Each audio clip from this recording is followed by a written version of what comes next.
if you close your eyes and you just listen to this, you're not watching a videotape. You have no context, no nothing. Right. This is probably scary as fuck. You know what I'm saying? Yeah. Like the Oh my 911 gosh. operator, if it was her first day, or what if it was just a cop hearing it? Walking by, he hear this. There is an African American man. I am in Central Park. He is recording me and threatening myself and my dog. And my... I'm sorry, I can't hear you either. I'm being threatened by a man in the ramble. Please send the cops immediately. I'm in Central Park in the ramble. I don't know.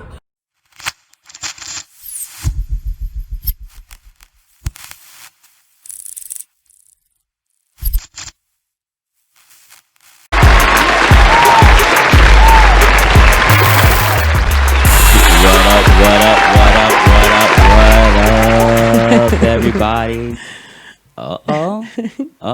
Dare I say?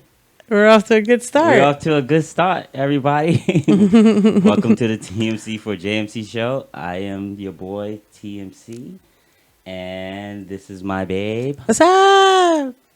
the JMC. That's right. The JMCisms. It's hot.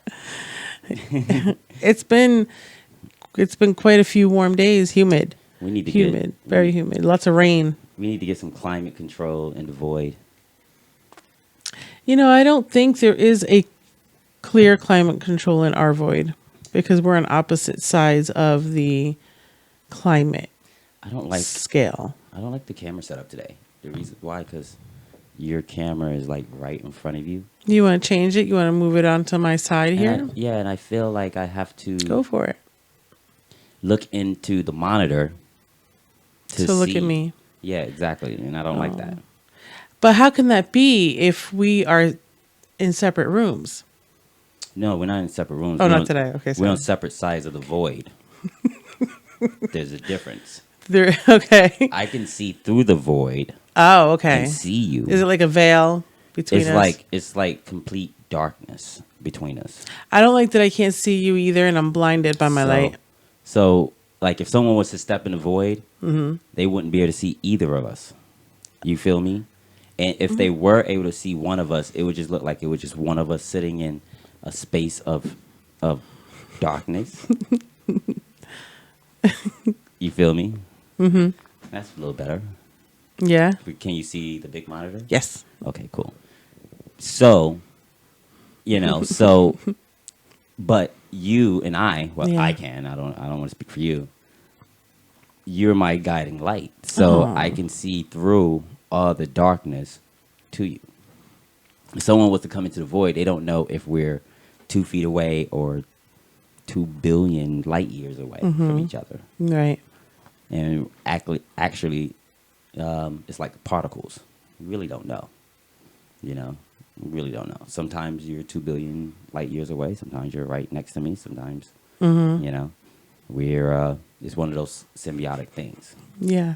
It's particle stuff. I mean, the layman wouldn't understand. No, it's very complicated terminology. It's particle stuff. So yeah, it goes deep. Lots of books. Lots of books. So you're gonna have to study up if you want to come into the void and figure it out. No one else has made it, so Yeah, the odds are very well stacked against you. It's kind of hard to get into the void and stay in the void and make good use of the void. A lot of people bullshit in the void. There's no bullshitting allowed in our void. It's too much darkness in the void to bullshit. Yeah, absolutely. It's too much darkness in the world to bullshit. And I think a lot of the show has been dedicated to that. But it's a time where information is vital. Right.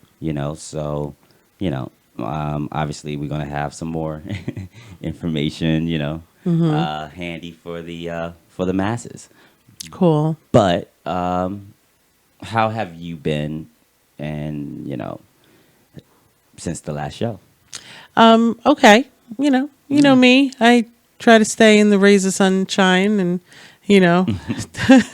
skip my way through, just coming out of Memorial Day weekend. Oh, okay. Which was some good time off. Yeah. Caught up on a lot of TV. What have you watched? Caught up on a lot of sleep. I've fallen asleep on most of the things I've watched. I did find this new show called Smothered. Okay. Which is apparently this is the second season that just started. All right. I have never heard of it. It's the first time. So I went back and watched. I only watched maybe the first and second episode of the first season, and a lot of it is very disturbing. You know, mothers and daughters that are just so close that they do everything together, including like this a mother and daughter that shower together. Is that the grossest thing? Right now that I found, yes. So, in terms of shower, Not gross, just I don't know. but when you're saying shower together, it's actively shower together. Oh yeah. In the scene, the daughter was in the shower, and they have one of those showers with surrounded by all glass, see-through glass. And she was clearly in the shower, and the mom opens the shower door and walks in and says, "Move over, hun," and washes her back, washes her hair. It sounds romantic. And the daughter says how she loves it when her mom, washes her hair in the shower. Doesn't it though? Doesn't it sound romantic? It does.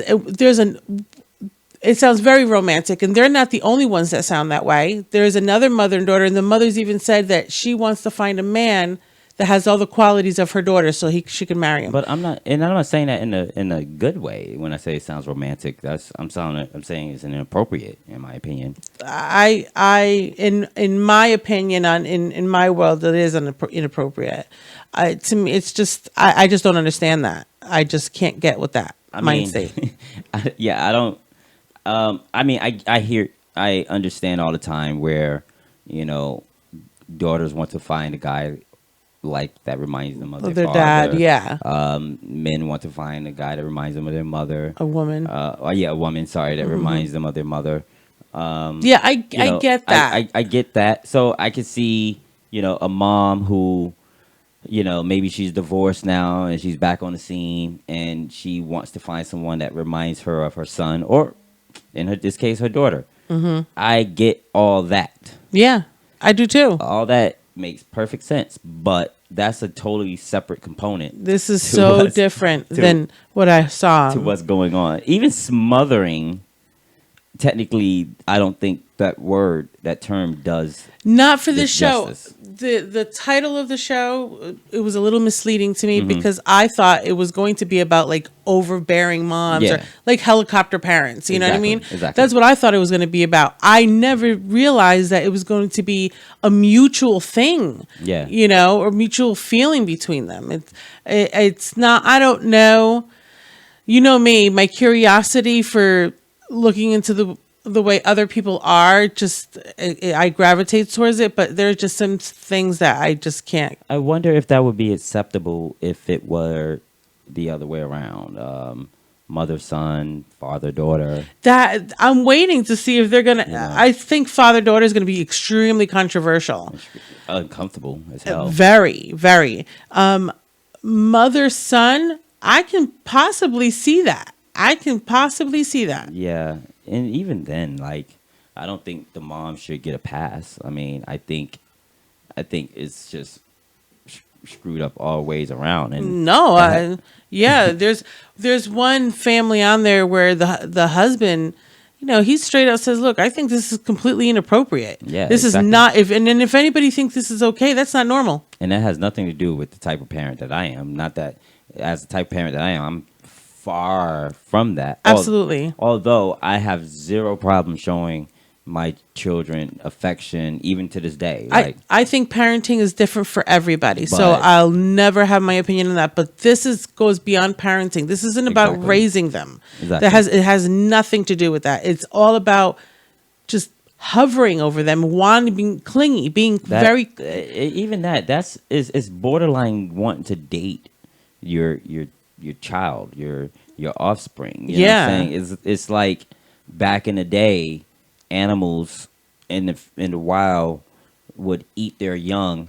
One, they might be hungry. Two, they don't want to deal with it. Yeah. Or three, they just they don't want the competition later on. So for resources or whatever. Yeah. Well, this is almost like the opposite of that.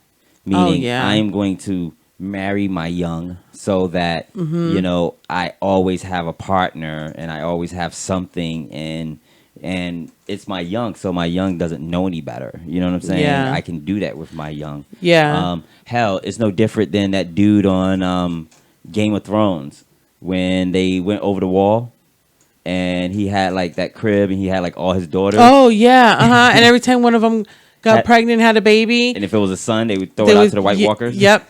that's what you Boys gonna do. didn't stand a chance. Every time the daughter get a boyfriend, mom is like sending them to the White Walkers. I'm telling you, it's It's creepy, yo. it is.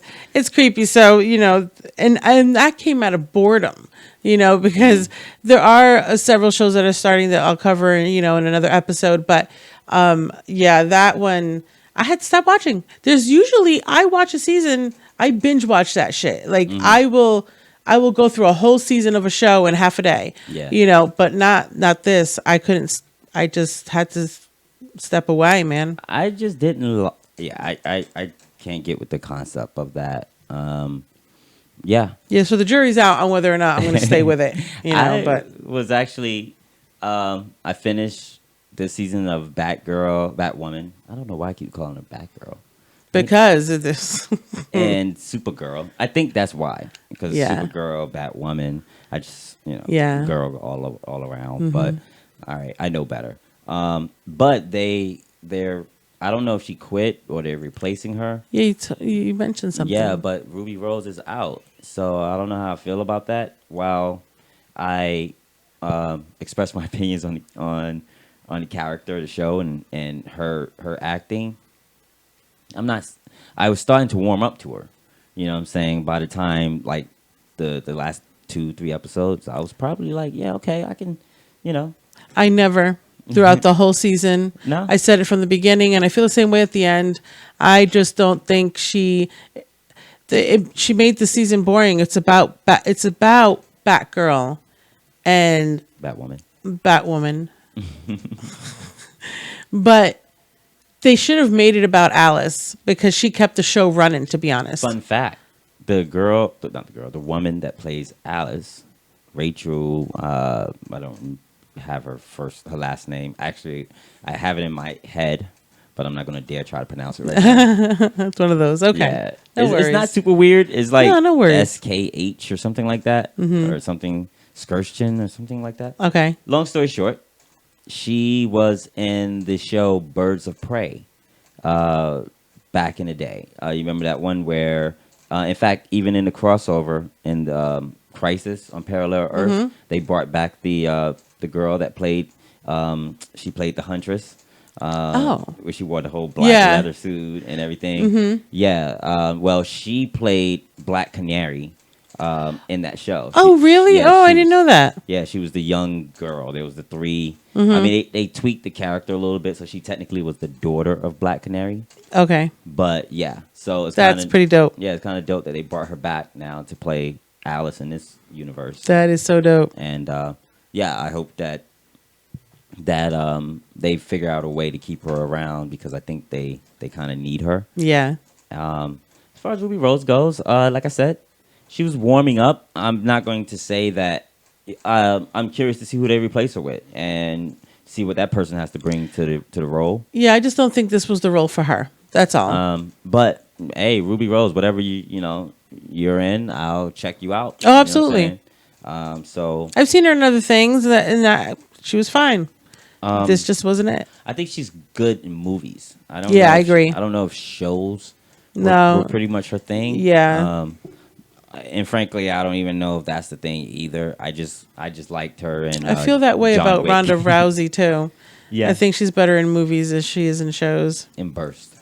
Short bursts. Definitely short bursts. And frankly, you know what? I wouldn't even mind seeing Ronda Rousey try something where she's not fighting, where fighting is not even an issue, where she doesn't even have to play a tough guy. Yeah, I would like to see if she can carry a part. Yeah, carry a part like maybe like you remember when Charlize Theron, I think it was Charlize Theron that had that role Monster. Yes. I would like to see her in something like that. Yeah. Like maybe, Yeah, something where it's not about you being a tough person, but you still can have grit and an edge and layers and just, Yeah. something to that. Something to hide, maybe mask, you know, her persona, but still allow it to show through a little bit. Right, right. So, Yeah. so that'd be dope, Well, that's good. But- And Supergirl's done too? Supergirl, yeah, that season finale finished. It was cool. It was cool. Is that coming back? Yeah, I think so. I think it's coming back. I'm surprised.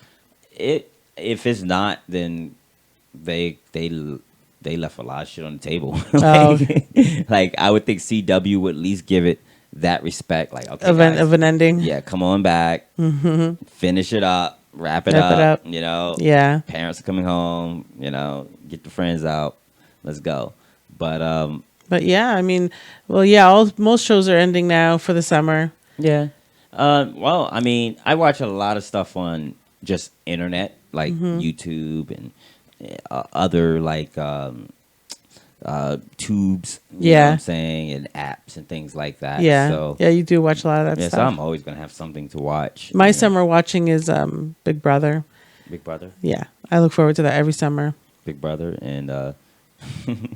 Yeah, I'm looking forward to that. Although, how was Survivor this year? I had to binge watch the whole season because I completely forgot about it because it's on CBS, And did you enjoy it? Did you enjoy binge watching something like Survivor as opposed to yes, watch? Okay, yeah, because I've watched Survivor since the very first season, so I'm a big Survivor fan. Same thing with like Amazing Race. So I've watched every season, and I love this season, and it was a crazy season. It was a great season, crazy season, and it ended in a crazy way because the reunion, they didn't have a reunion at the end because this is taped 8 months prior to the announcement of the winner, prior to that last vote. Yeah. So by the time they got to film it, Jeff Probst had to film it from his garage with a set and a camera set and a full set he had to put together with instructions that was sent to him by the crew at CBS. That's pretty cool. Yeah, it was pretty dope.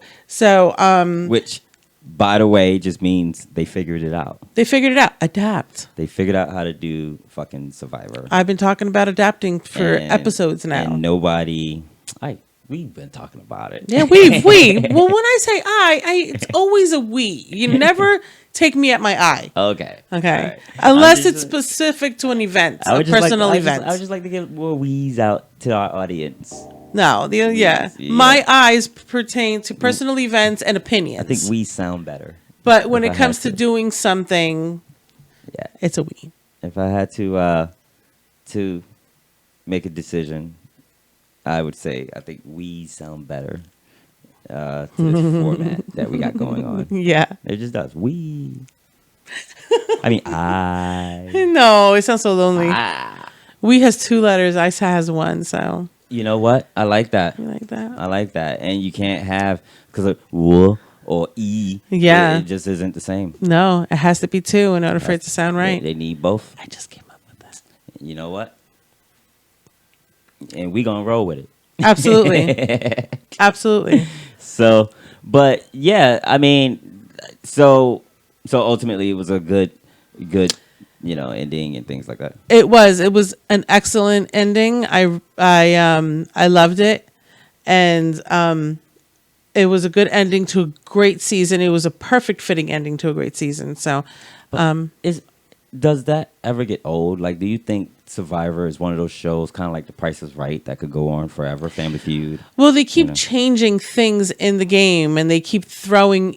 Which, at some point you would think they would run out of ideas for new twists that you've all seen it done before. But does it matter? Like, even if they started rehashing old ones, would it really matter? It's just like every now and then Price is Right. I love when they rehash old ones. So for me, because I'm such a fan, it doesn't get old. Exactly, and that's my point. My point is I think it's one of those shows that can be around forever. I don't see. I'd be sad the day that it doesn't come on again. Like, I could see American Idol changing its format from American Idol. There's always going to be a show about people who sing to get put on. Does that still come on?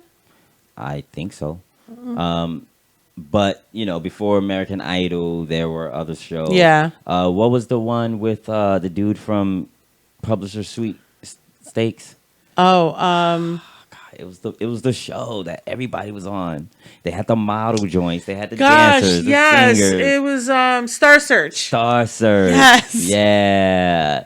So exactly. So prior to that, there's always going to be something. Yeah, Star Search. Where somebody comes in and performs. There was a lot of people that are like out in the radio now that was on Star Search. Exactly. Britney Spears was on it, and I think Christina Aguilera was on it. Justin Timberlake was on it. Yeah, maybe. Yeah, there's. I mean, back in the 80s and 90s, like Debbie Gibson was on it. Like, there's so many people on it. Comedians, because they had categories for everything. Yeah, Dave Chappelle was on it. Yeah. So. Star Search, man. So, I called it and voted a few times. So outside of that, there's always going to be something like, a show where someone performs to get put on. Yeah. There's always going to be like America's Got Talent, and then now that it's these things are international. There's Britain Got Talent and freaking even I think everybody's got talent. Taiwan got talent. Everybody got talent. Taiwan got talent. That was mean. Was it though? Because we talked about that. Well, it's the name of it. Could be the name of a new show. Yeah, but would they say Taiwan? How does it mean? That's just how you talk.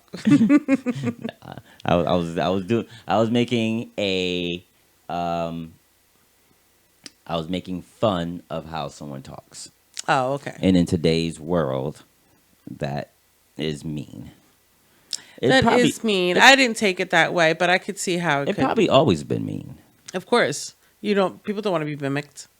No, but at the same token, mimicry,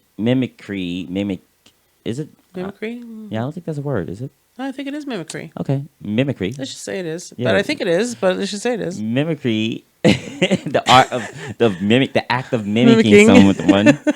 That's the true definition. Yeah, or the art of mimicking someone. Both, I think, can be a source of laughter and humor. You know what I'm saying? Isn't most comedy basically just that? You're mimicking something. You're lot of comedy is impersonating something. You're interpreting something. Mm-hmm. So yeah, comedy is the act of mimicking something. Yeah. Otherwise, it wouldn't be relatable. That's true. Or familiar. Yeah. So I wasn't being mean. I was being a comedian. That's right.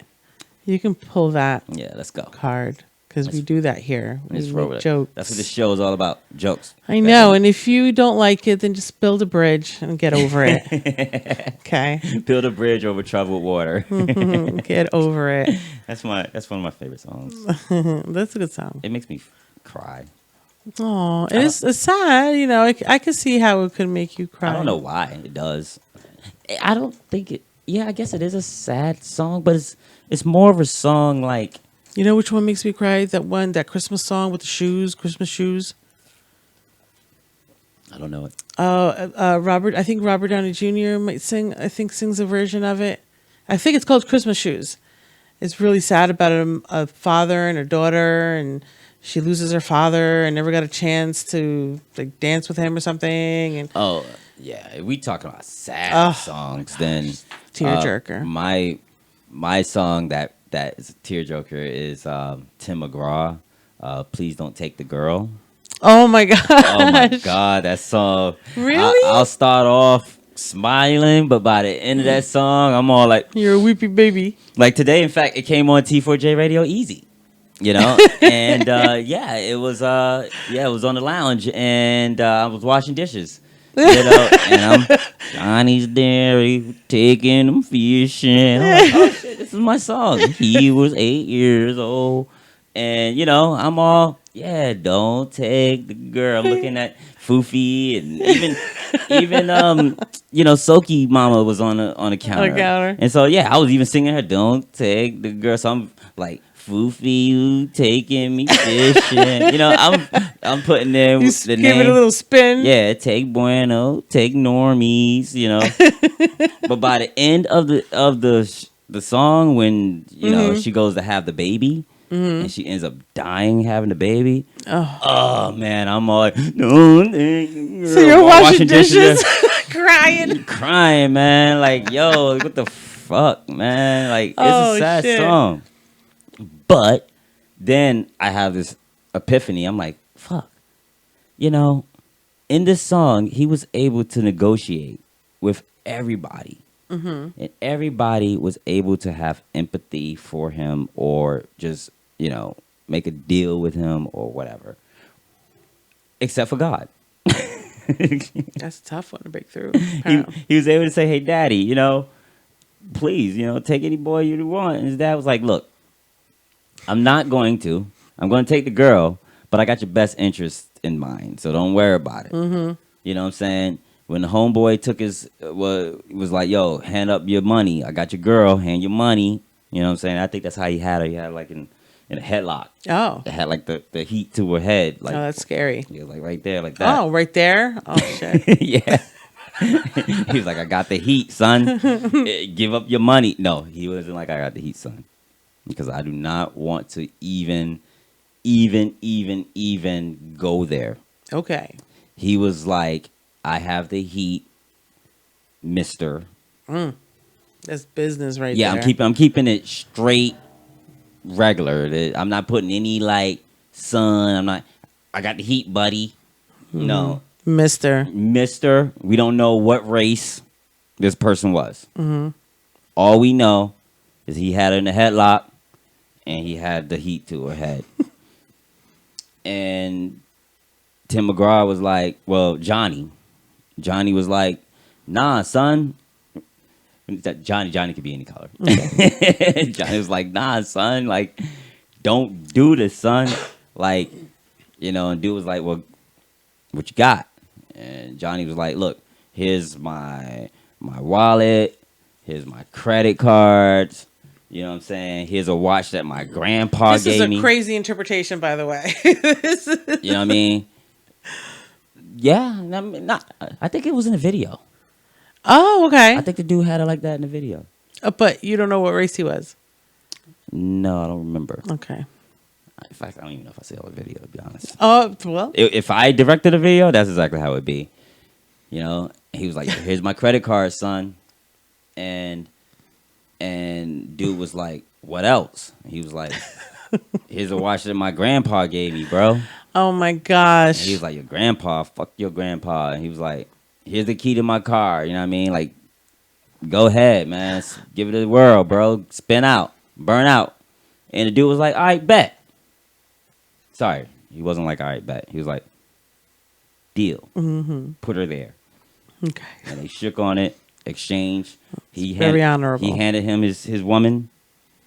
And He took the car keys, and the watch that his grandpa gave him, the credit cards, and his wallet, and he bounced. Oh, well, you know, it sounds like a good ending. Everybody ended out that day with what they wanted. Yeah. Right or wrong, whatever. But then on the day where it's supposed to be the happiest day of his life, the happiest day of his life, like he's been waiting from the day that his daddy took him fishing, he's been waiting for this day. Okay. You know what I mean? Like, he's been waiting for his shorty and his little shorty. You know what I mean? His little bambino on the way. Okay. 9 fucking months, bro. You know what I mean? They went and bought shit. Like, they had the gender reveal party and shit. Uh-huh. It was like, haha, you know, the one where they, like, do firecrackers and shit. And it was, I think they put the firecracker, like, in a cake or something. It was like pink icing all over everybody and shit. Oh, so it was a girl. I think so. Okay. Okay, so continue. What else happens? Yeah. Although, maybe that's the point. But, so anyway, long story short. Oh, okay. Shorty she couldn't. So glad you waited till the end to make sure. She couldn't make it happen, right? They was having complications at birth. Oh, that sucks. And the doctor was like, Johnny, I need you to get the fuck out because we got to try to save your wife and the baby. And so Johnny was like, yo, like, come on, bro. Like, God, what are you doing, bro? Like, take me. You know what I mean? Like, right. You know how everybody, Take me. Yeah, of course. But now I don't want you. If I want to take you, you've been taken. Yeah, You know what I mean? taken. Like, yeah, you've been taken. Like, we don't I don't make mistakes, bro. Like, I do what I do. You know, ain't that the word? I do what I do. Otherwise, you wouldn't be asking me to do shit. So, ain't no mistakes. I wanted her, and I'm taking her. So he couldn't make a deal with God. So I honestly don't. I think in the video, in the end, he has the baby, but I'm really not sure. But the girl dies. Oh yeah, she's dead. She's. I can see how that can be a real And tearjerker. oh yeah, and maybe somebody might say, well, there's a plan. He wanted you to have the daughter, but then that meant she was used. She was a pawn, and it's kind of fucked up to think that people would be here for that. Yeah. You know. Wow, So. that's quite a dishwashing experience you had. Yeah. That's insane. And I remember my first time hearing that song. I was actually in basic training, and there's this dude, we called him Copper Top, or the drill sergeants called him Copper Top, or because his hair was like the color of a Duracell, like for sure. Like he was like, you couldn't get more ginger than like like this dude. Like his hair was so like So orange. Yeah, exactly. Yeah. Like yeah. I know what you're talking about. I've seen it. Yeah, he was like real deal Archie. You know what I mean? Yeah. But he was cool as heck though, and we were all sitting in the bunk one day in the barracks. You know, we had some free time, and you know, so and for some reason it just worked out that way. But the black guys were on this side of the room. That's where our bunks were, and the white guys were on that side of the room. It really had nothing to do with nothing. You know what I'm saying? It just was. Because in fact, we would all interact with each other. That sounds so weird, though. In our bunks anyway. I think it's not like you assigned your bunk.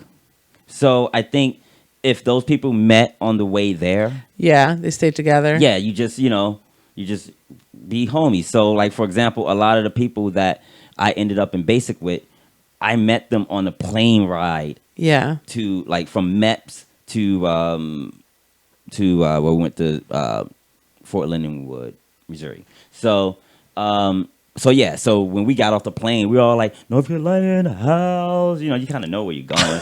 You're on the same plane, you know. So obnoxious. Yeah, cats were like, yo, you that dude blasting Onyx on the plane? Because, you know, me, I always got, of course, since I've been, remember, headphones on and they blasting, so everybody can hear my headphones. Take them off. Back, motherfucker. The Onyx is here. So, yeah, long story short, so we were playing our... You promise? Maybe, if you're a good girl. So we were, playing our music, and, we were just playing off music. And we got into, like, sad songs or just, deep songs. Yeah. And I forgot what we played for them. Probably some bullshit. Probably like some Tupac or some shit like that. Like, dear mama. Oh, yeah.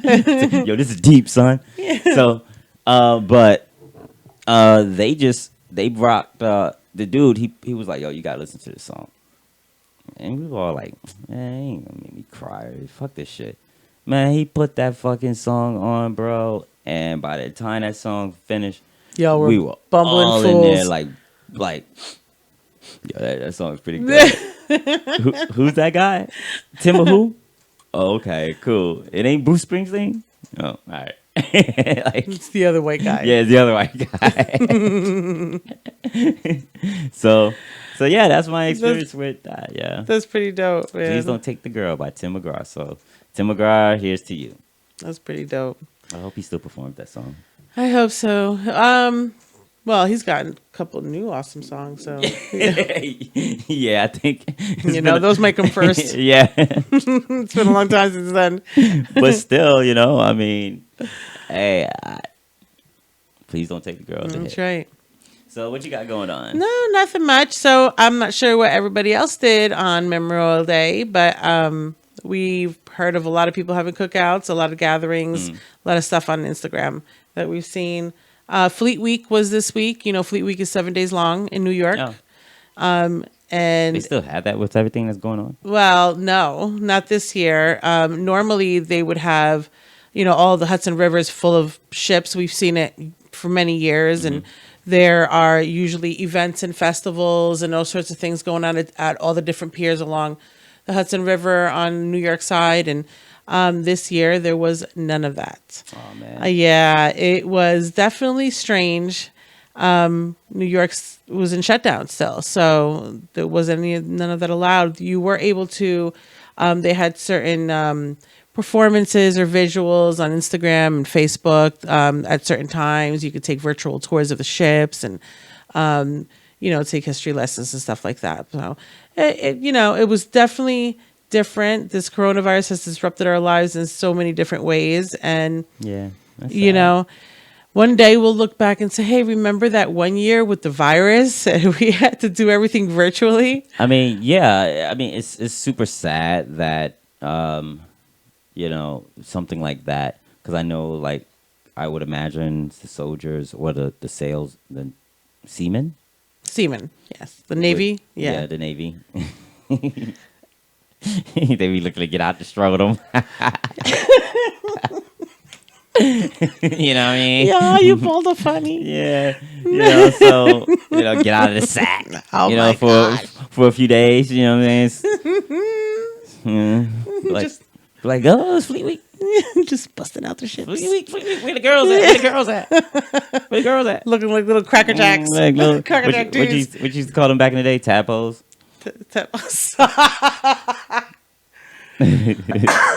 Tadpoles. But yeah.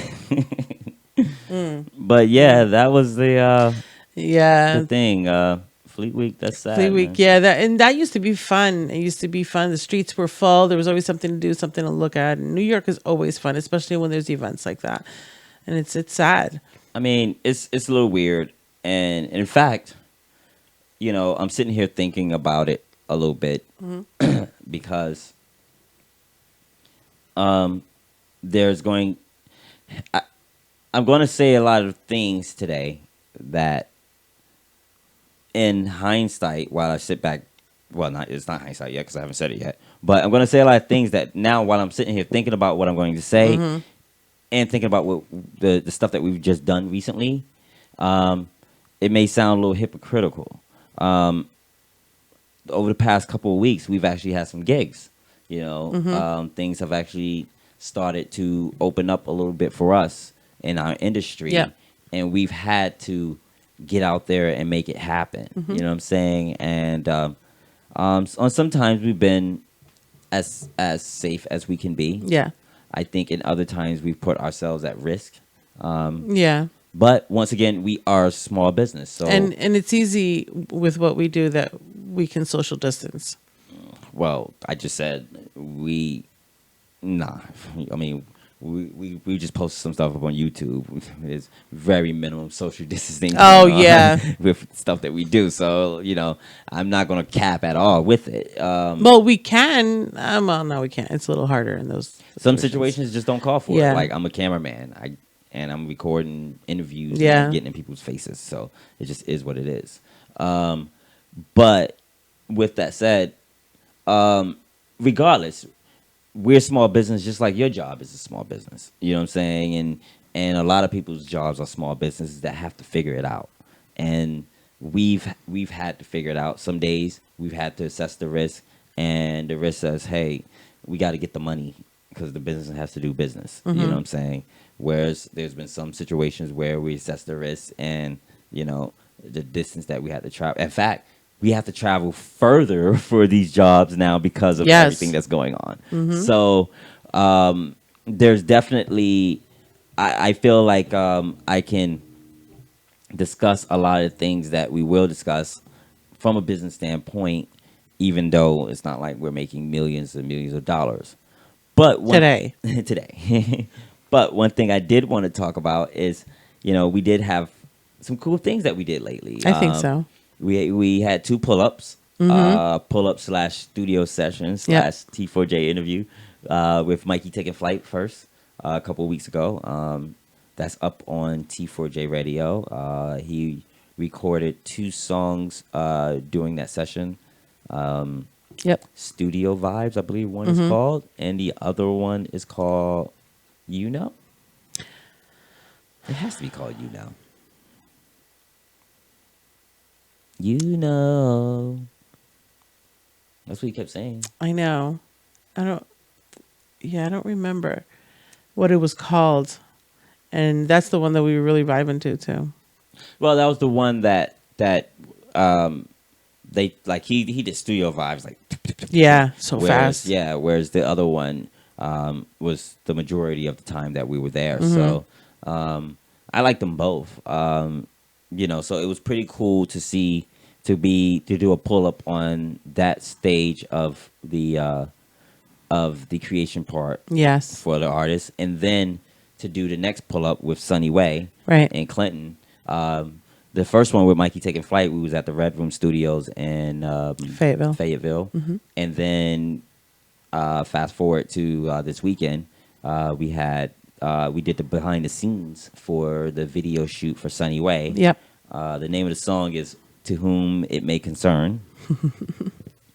For those who don't know, Maybe you. and the song, his name is called "To Whom It May Concern." For those who don't know. Y'all already know. Yeah, To Whom It May Concern.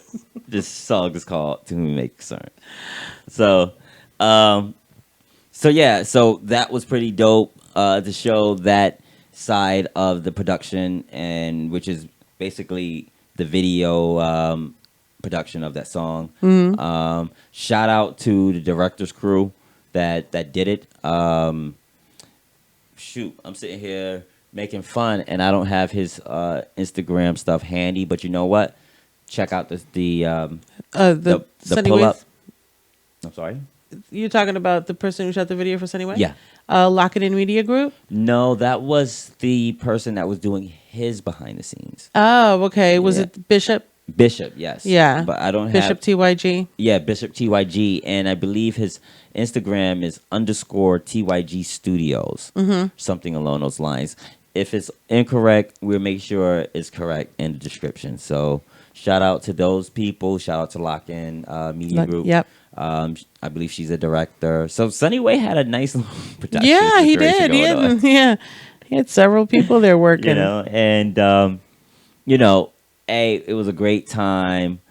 I don't know if it can't be snitching because hell, we recorded it. It's up. But man, there was so many freaking firearms. And Oh my gosh. but you know what though?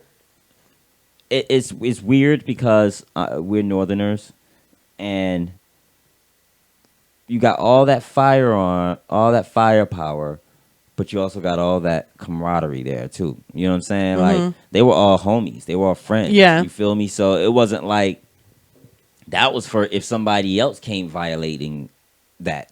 Everybody had one. Yeah, if someone else came to disturb the goodness that they got going on there, then Oh my gosh, they're in for a rude awakening because the moment one person pulled out a gun, everybody's like, "Oh yeah, I got a gun, I got a gun." Oh my God! I mean, everybody had a gun. If anybody rode up in that town, in that area with bad intentions, You was getting met. you was gonna get met with some force, yo. Man, and I don't even know what we didn't see. That's all. And to a certain extent, There's big guns and little guns and heavy guns and light guns. and I've been thinking about it a lot since then. And to a certain extent, it kind of felt a little good, especially in this day and age that we're in right now. It felt good to know that I wasn't going to get. I don't know these guys. I don't know that area. I don't know if cats are jacking and things like that. But at that moment right there, no white guys were going to jump out of any trucks And grab any of y'all. and accuse me of stealing something, and I gotta fight him for a shotgun. I just knew that wasn't going to happen there. Yeah. You feel me? I just look You were around. safe from that. It felt like, yeah, I'm safe from any of that kind of bullshit today. It might be some other bullshit. Yep. I could get caught up in something that that has nothing to do with me. But yeah, that day I was around some people, some good people. At least they were good people that day, and I didn't feel any kind of way about what was taking place. I was. I pretty didn't. cool. I didn't fear anything, and I mean, I'm usually the palest person in the room a lot of times, and I usually don't ever feel uncomfortable. The people don't make me uncomfortable. yeah, the people were great. The guns do make me a little uncomfortable, but that's just because I'm not used to being around guns like that. You know what I mean? The people don't make me uncomfortable at all. I'm growing. I gotta be honest. I'm growing, and I'm not as I used to be. You know what I'm saying? I just seeing a gun in the room was like having a zombie in the room for me. Yeah. Now it's nothing. You can have a gun, you can throw it on. And I think that came from me owning my own and handling it as much as I did. By doing all that, going to the range, firing it outside, just driving it with it in the car, having it on my holster for all that time. I was kind of obsessed with it when we first got it.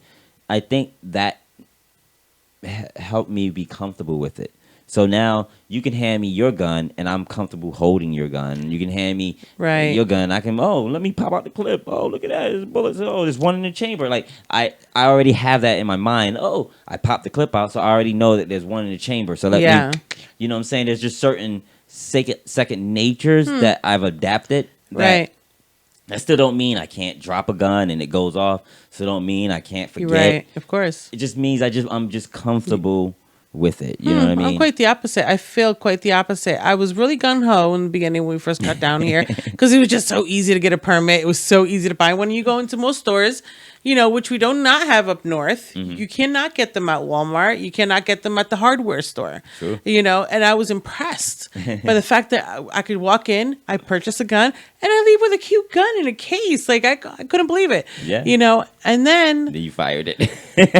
I fired it. And man, it scared the crap out of me. And what did we have? What kind of gun? What kind of 9s? Okay, which from what I understand, is really not that big of a deal. Pretty standard, basic.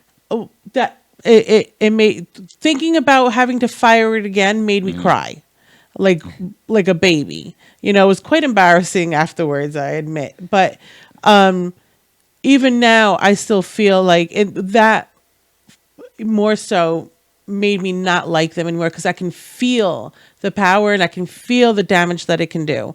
And I don't want to be a responsibility of that damage. I don't want to have to use it. Now, I understand. Trust me. Trust and believe if I need it for defense, I will fire it and not cry. But, I'm not going to be as easy to pick it up if I don't have to. Well, it's kind of also interesting because... see, I have fired pistols before, but I never really knew what the pistol was. It was like, oh, you want to fire this gun? Sure.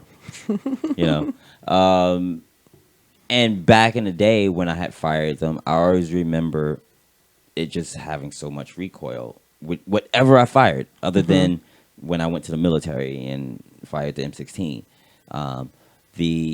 The pistols always just had recoil. In fact, there's been times where I don't like that, and I would cut my hand. That's why I always hate it like that. Yeah. So when we got our own, I was kind of taken back how easy it was for me to fire it. Like, that first time I went to squeeze it, I was expecting to be knocked back. It was like, oh no, pop, pop, pop, pop, pop, pop. I was like, oh shit. I can feel it vibrate in my hands, and maybe it's because I have sensitive nerves in my hands, but I can feel it vibrate in my hands, and then you see that that little mini explosion just as the bullet comes out.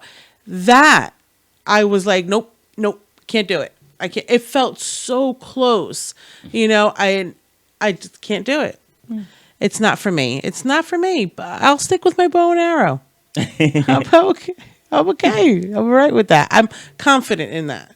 But yeah, but yes, I think I didn't feel not safe. During while we were working, not at all. I didn't even think. Definitely not. I was around cool peoples.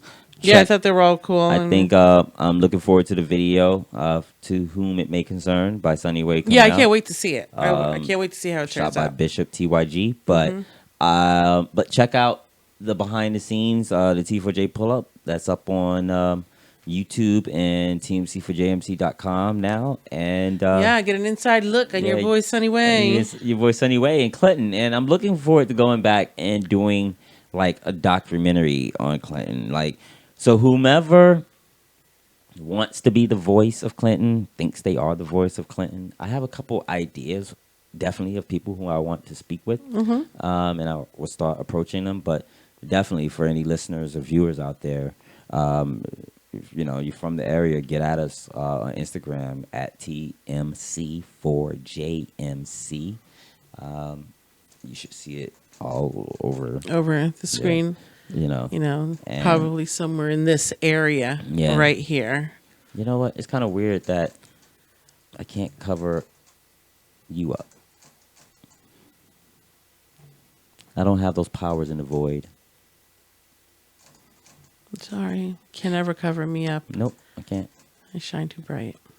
Shine bright like a boom. So yeah, little off topic there, but today I noticed on my laptop bag, the zipper part has that little leather tag on it that you pull or whatever. Okay. It's all chewed up on the end. So oh man, I'm looking at it and I know that it's Normie's. I could tell that it's the little puncture holes from his little teeth. He loves to bite stuff. Even when I'm like on the phone and like he's trying to get my attention, he'll come up and is all like, That's a nice bag too. Yeah, I know. I hate that he did, and it's on a tip, but still, he is such a hovering cat.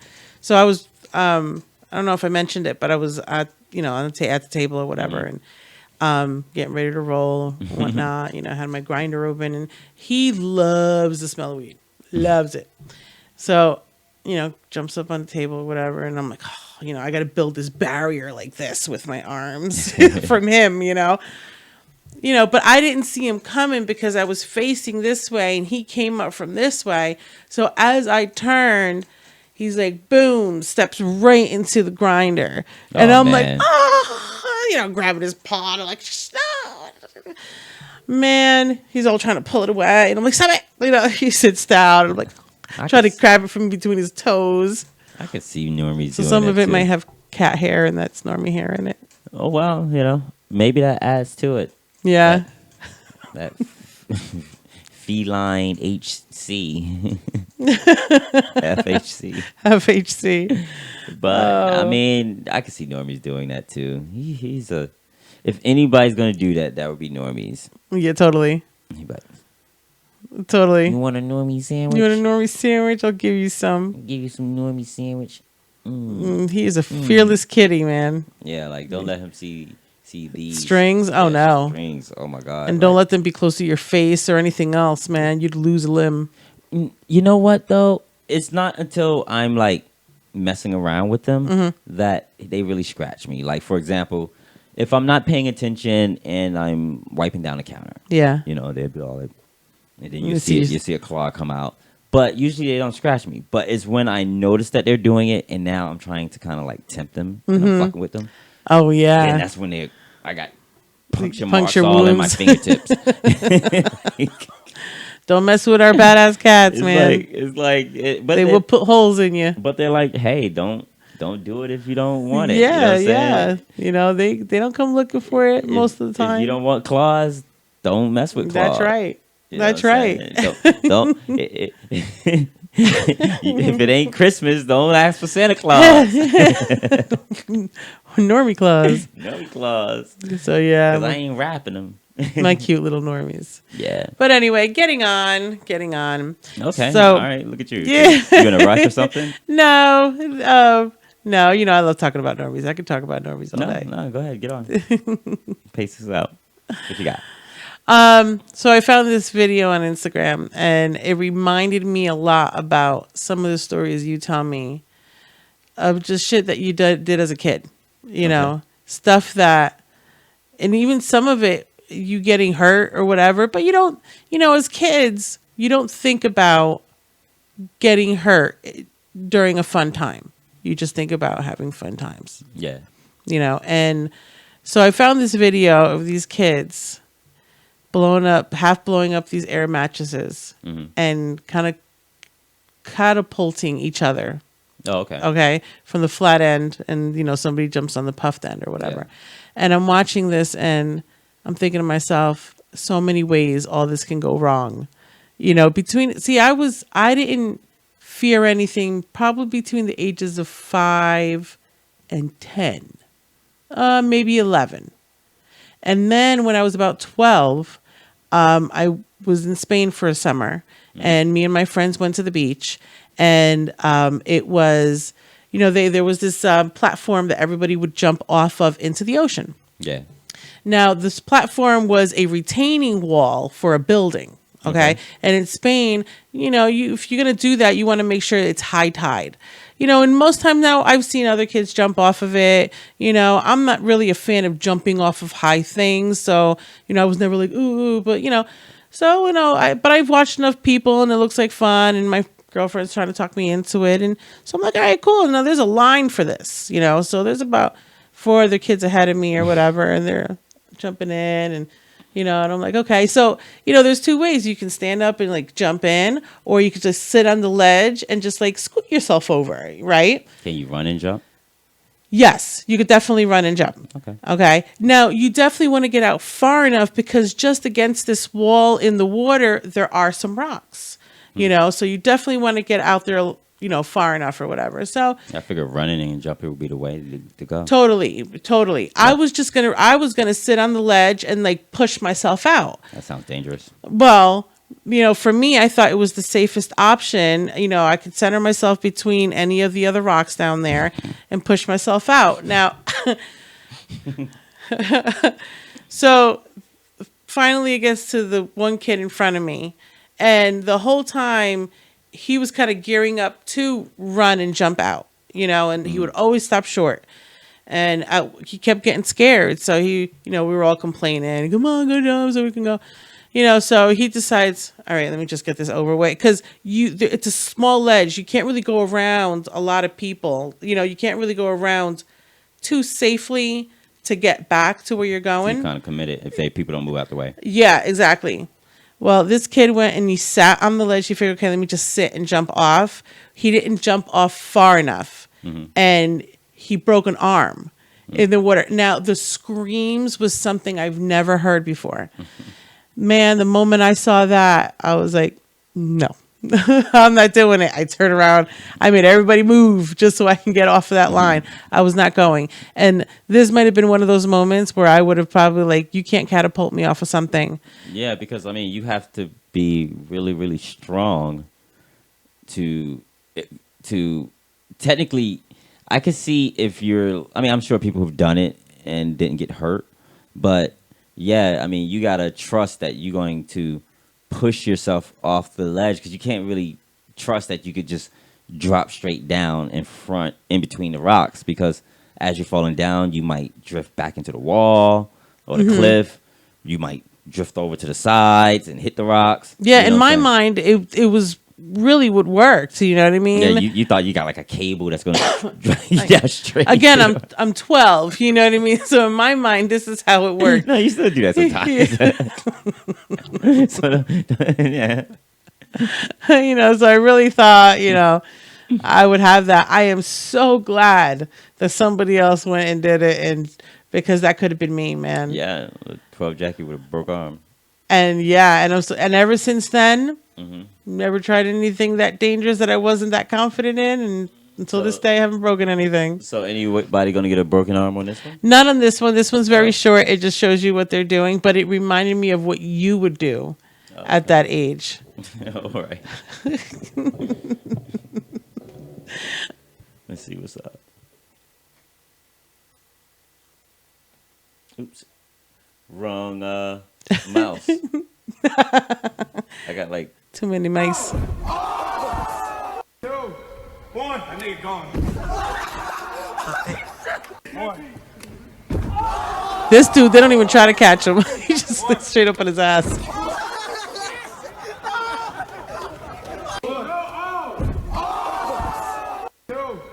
Some of them propel out so far. Yeah, I could have seen us doing that. I could have told you seen you doing that, man. Seriously. Yeah, I could see you doing that. Well, it reminded me of that story of how you got that little notch in your ear? Oh yeah, absolutely. Wasn't that like on some bricks or something? Yeah, it was some breaks. It was we were basically trying to swing, yeah, and see who could swing the highest, and that's what happened. I swung the highest, and it was a cost to be the boss. you know, you got to pay to play. Yeah. all the puns. You know what I'm saying? And I had them all that day. I was a champion.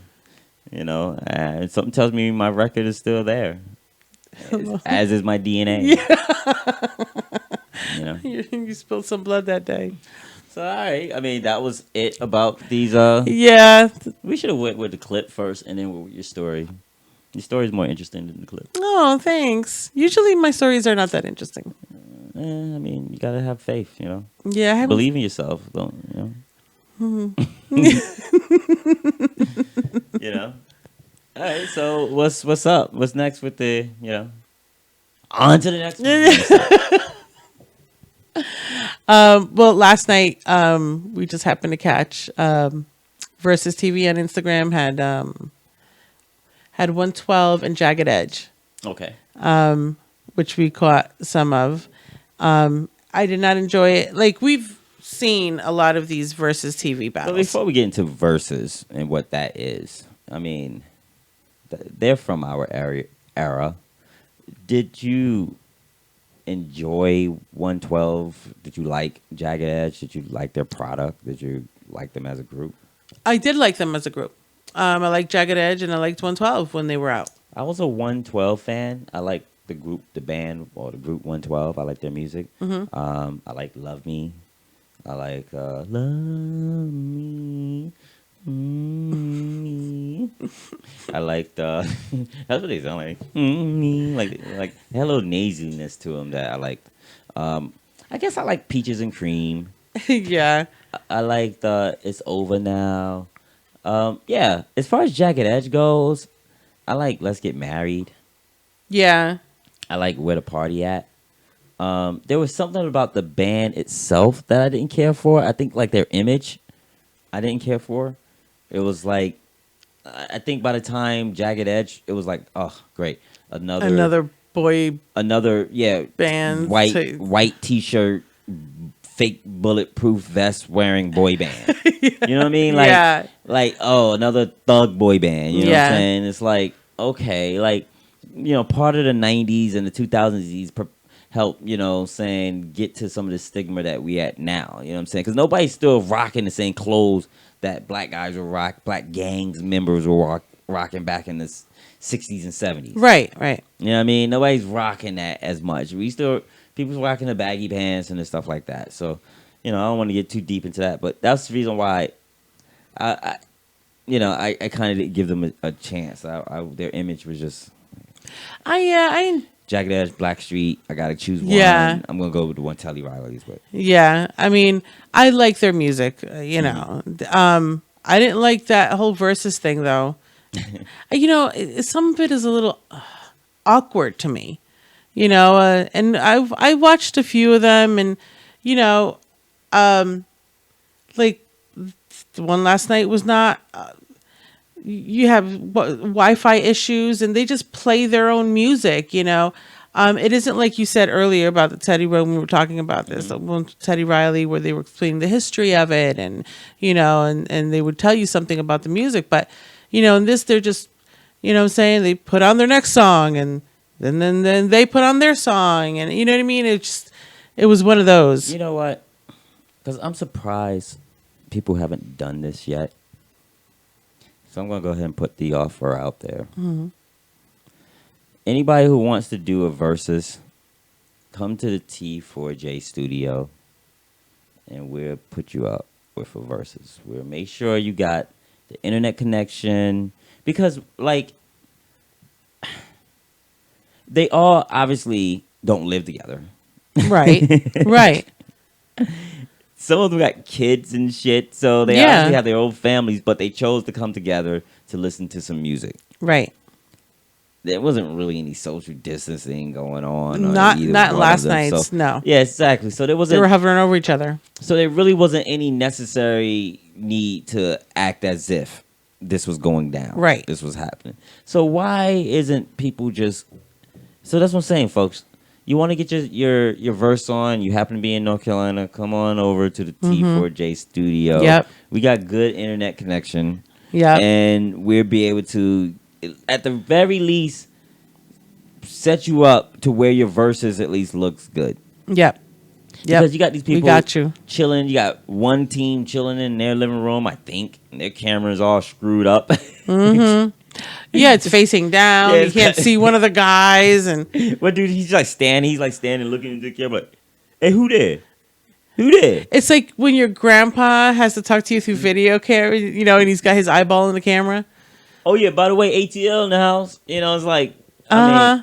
it just I Yeah. don't know. It just seemed as if, okay, if you're gonna do this and you're gonna get the people to watch, why not create something that when this is all over with, maybe you can keep it going. Like, come on, bro. Like, Absolutely. I completely 100%. hire us and bring us to your crib. We'll do your verses. Yeah. We'll produce it and make sure that your verses is spot on And flawless. and flawless. Although we gotta get our own podcast. But we make sure your shit is flawless. Hell before you yeah. make our shit is flawless for sure, especially if it's yeah. I mean, it was, Jagged Edge and 112 was the same. Nelly and Ludacris, they had their own issues too, and it was the same format. The only one that I've liked so far is the one that came on.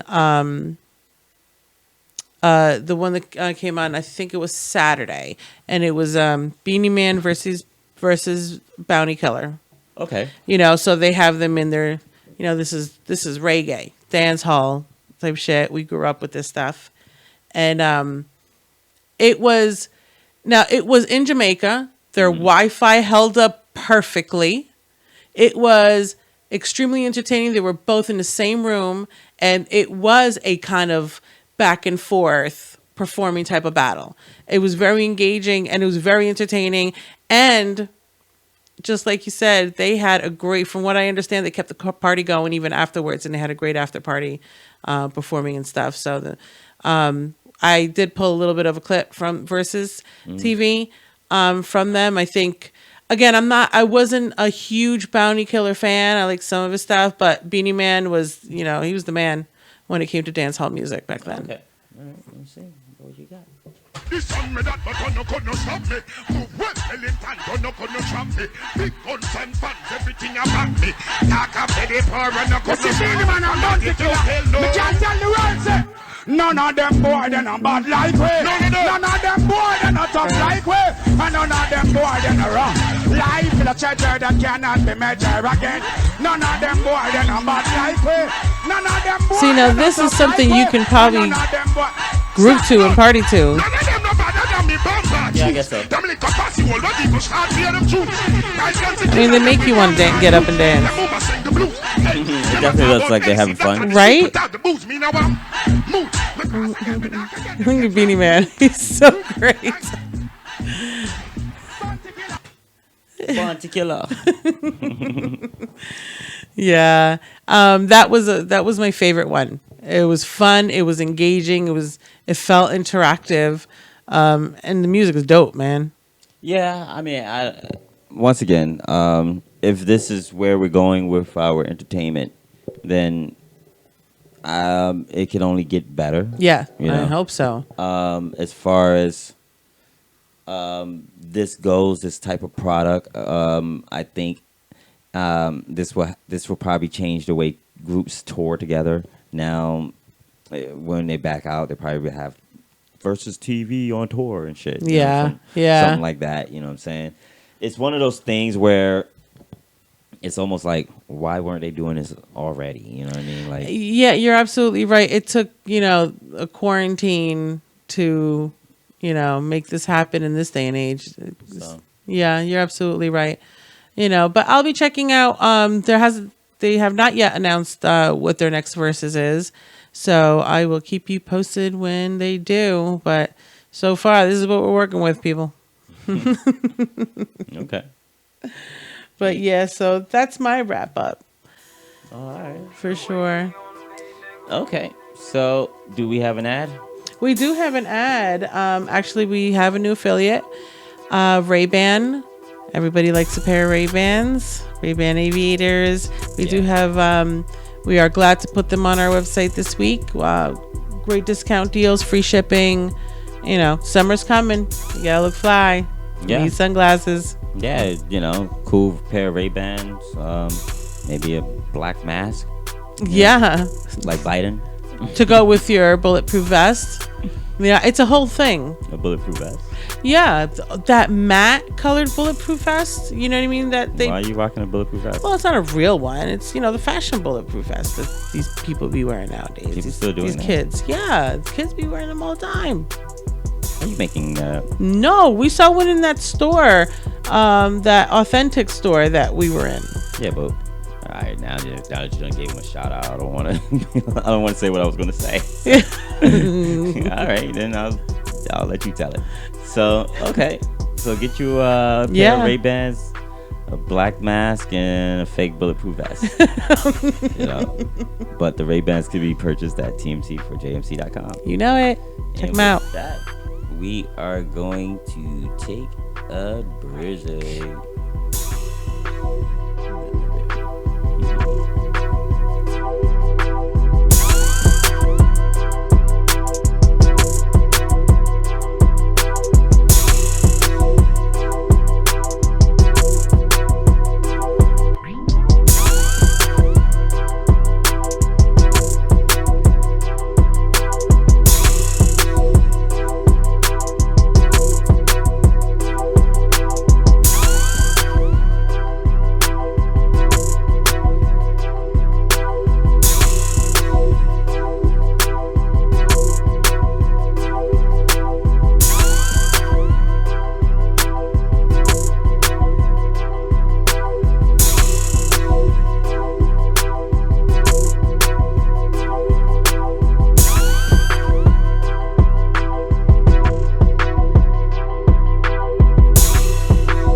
I love this song. Yeah, it's a good song. It's so chill, it's sweet. It's a dope song. Yeah. Big city, the one song. It reminds me of New York perfectly. It does. And boy, I mean, it's one of those jams that's just like,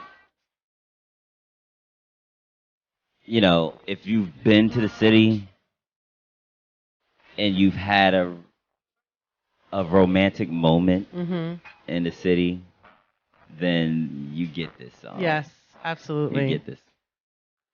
We've had lots of those.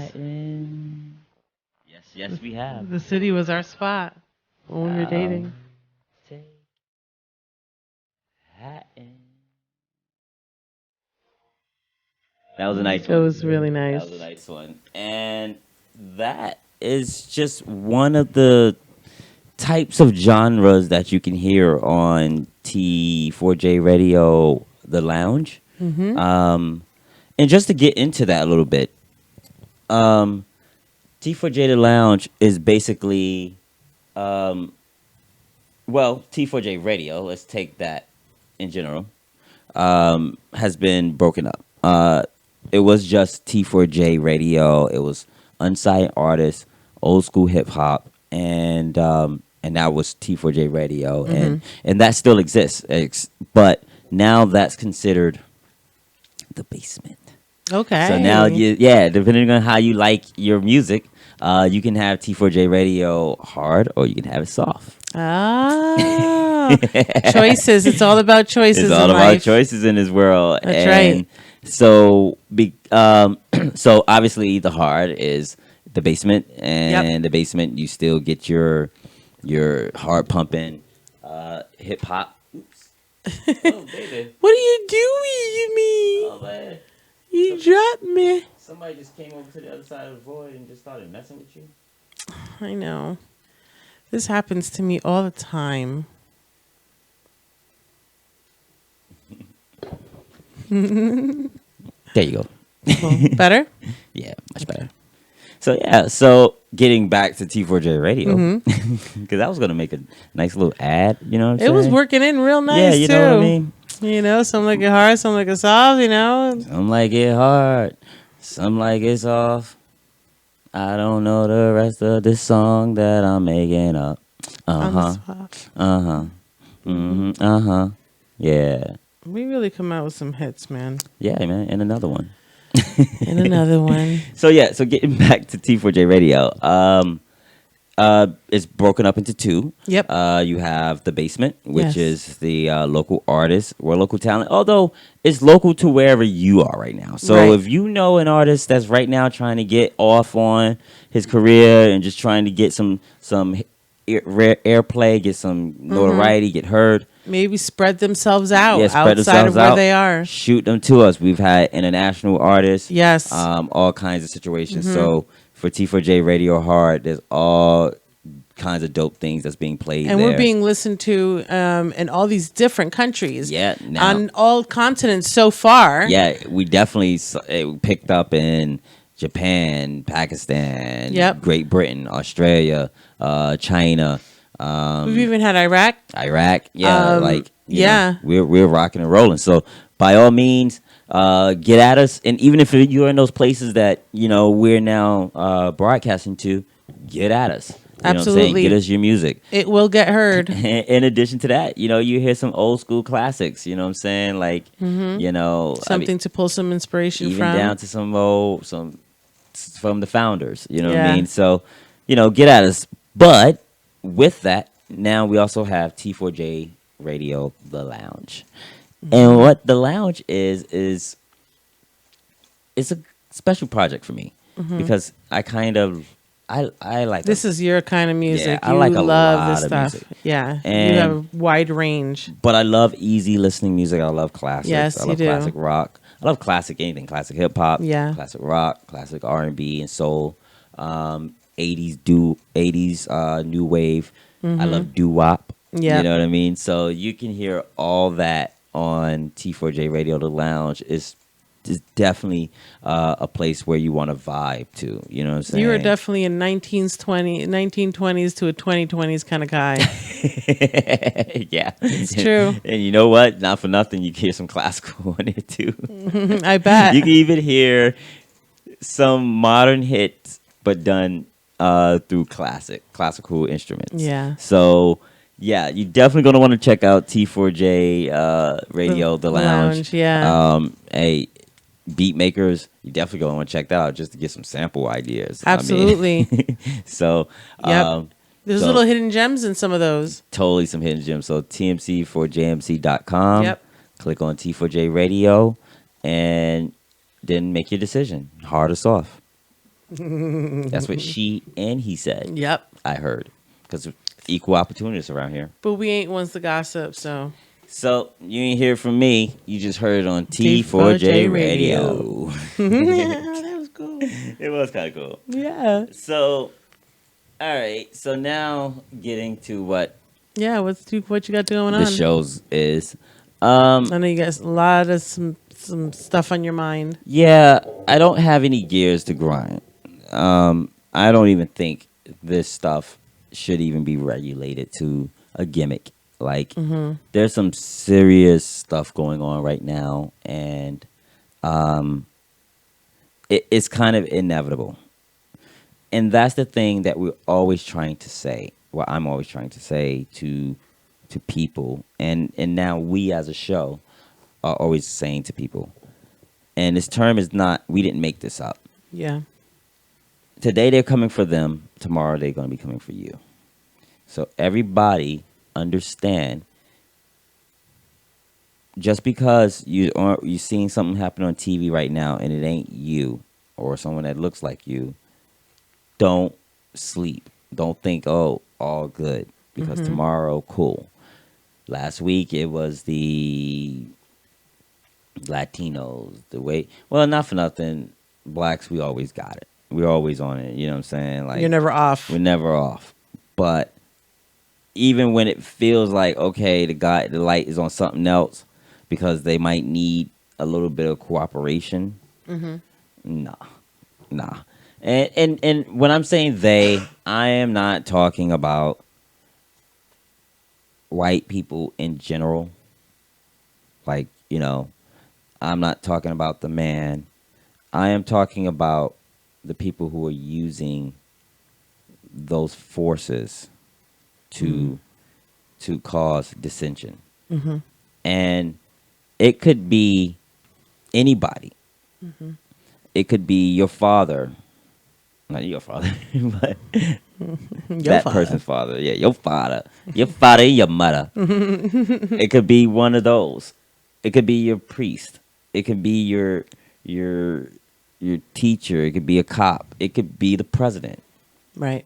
And over the course of the show, we've kind of shown examples, and we've asked the question, like, what's going on? What are you guys up to? And I think this is what people were up to. They're up to this just chaos, this war of difference. You know what I'm saying? Right. We're past where we can intelligently talk to one another, and I think that's even bleeding into people's households. I would be shocked if they didn't do a poll. If they did a poll right now and it didn't show that even couples are just arguing and not resolving shit. You know what I'm saying? We've been groomed to just pick your side, polarize everything, Right, and go.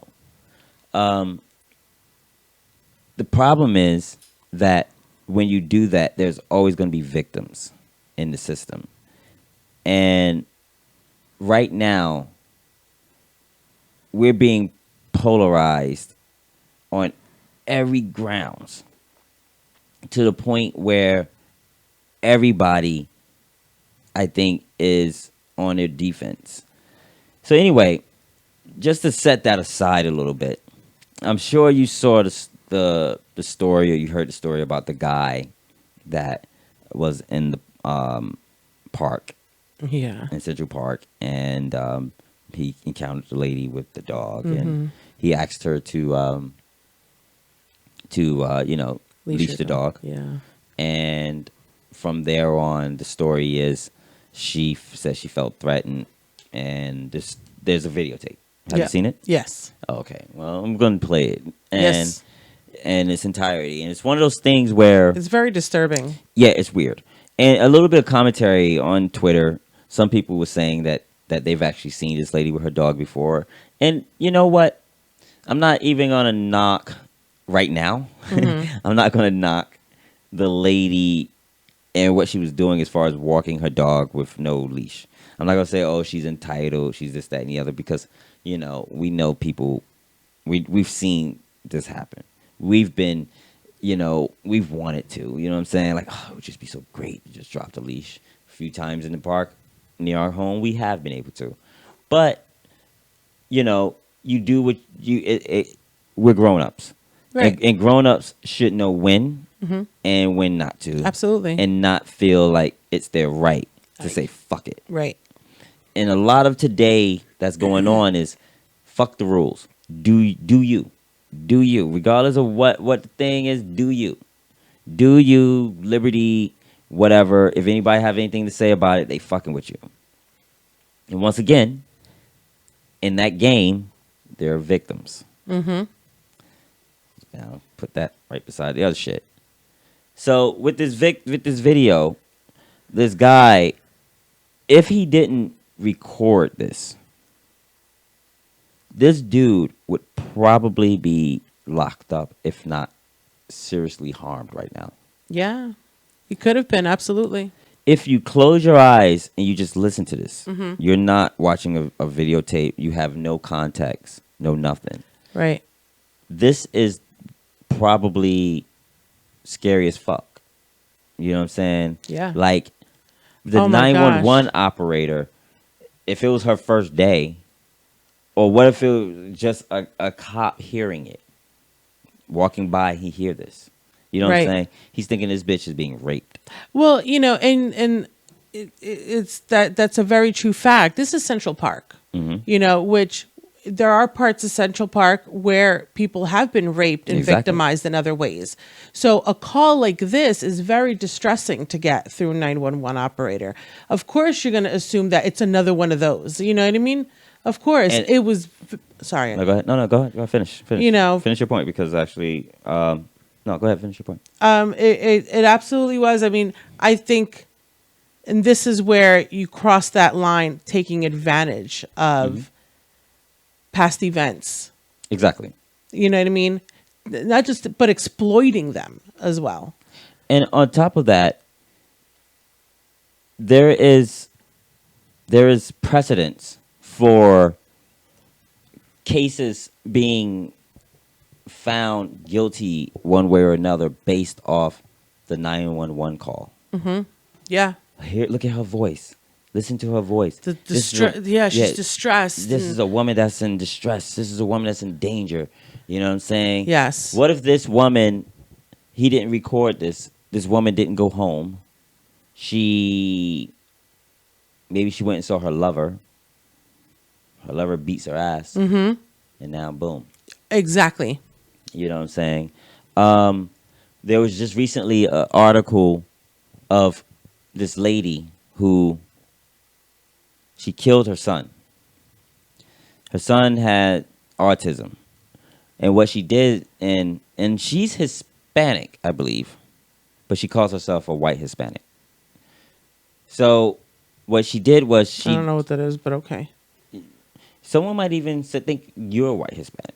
You know what I'm saying? I'm white skinned for sure. You know what I'm saying? But I'm not light skinned. I am you're white skinned. But you're different because I'm the other white. You're of European. Yeah, you're of European descent. Whereas I think she's not, but she's white skinned. She's white skinned, but she's probably Hispanic. Yeah, and she's just like preferring to say I'm that. Yeah, you know what I'm saying? And associate with that. That's the first time I've ever heard that.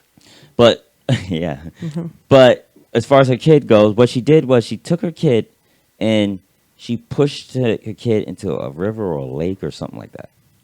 Oh. Literally did it. Neighbors heard it, came in and saved the kid. Oh my gosh.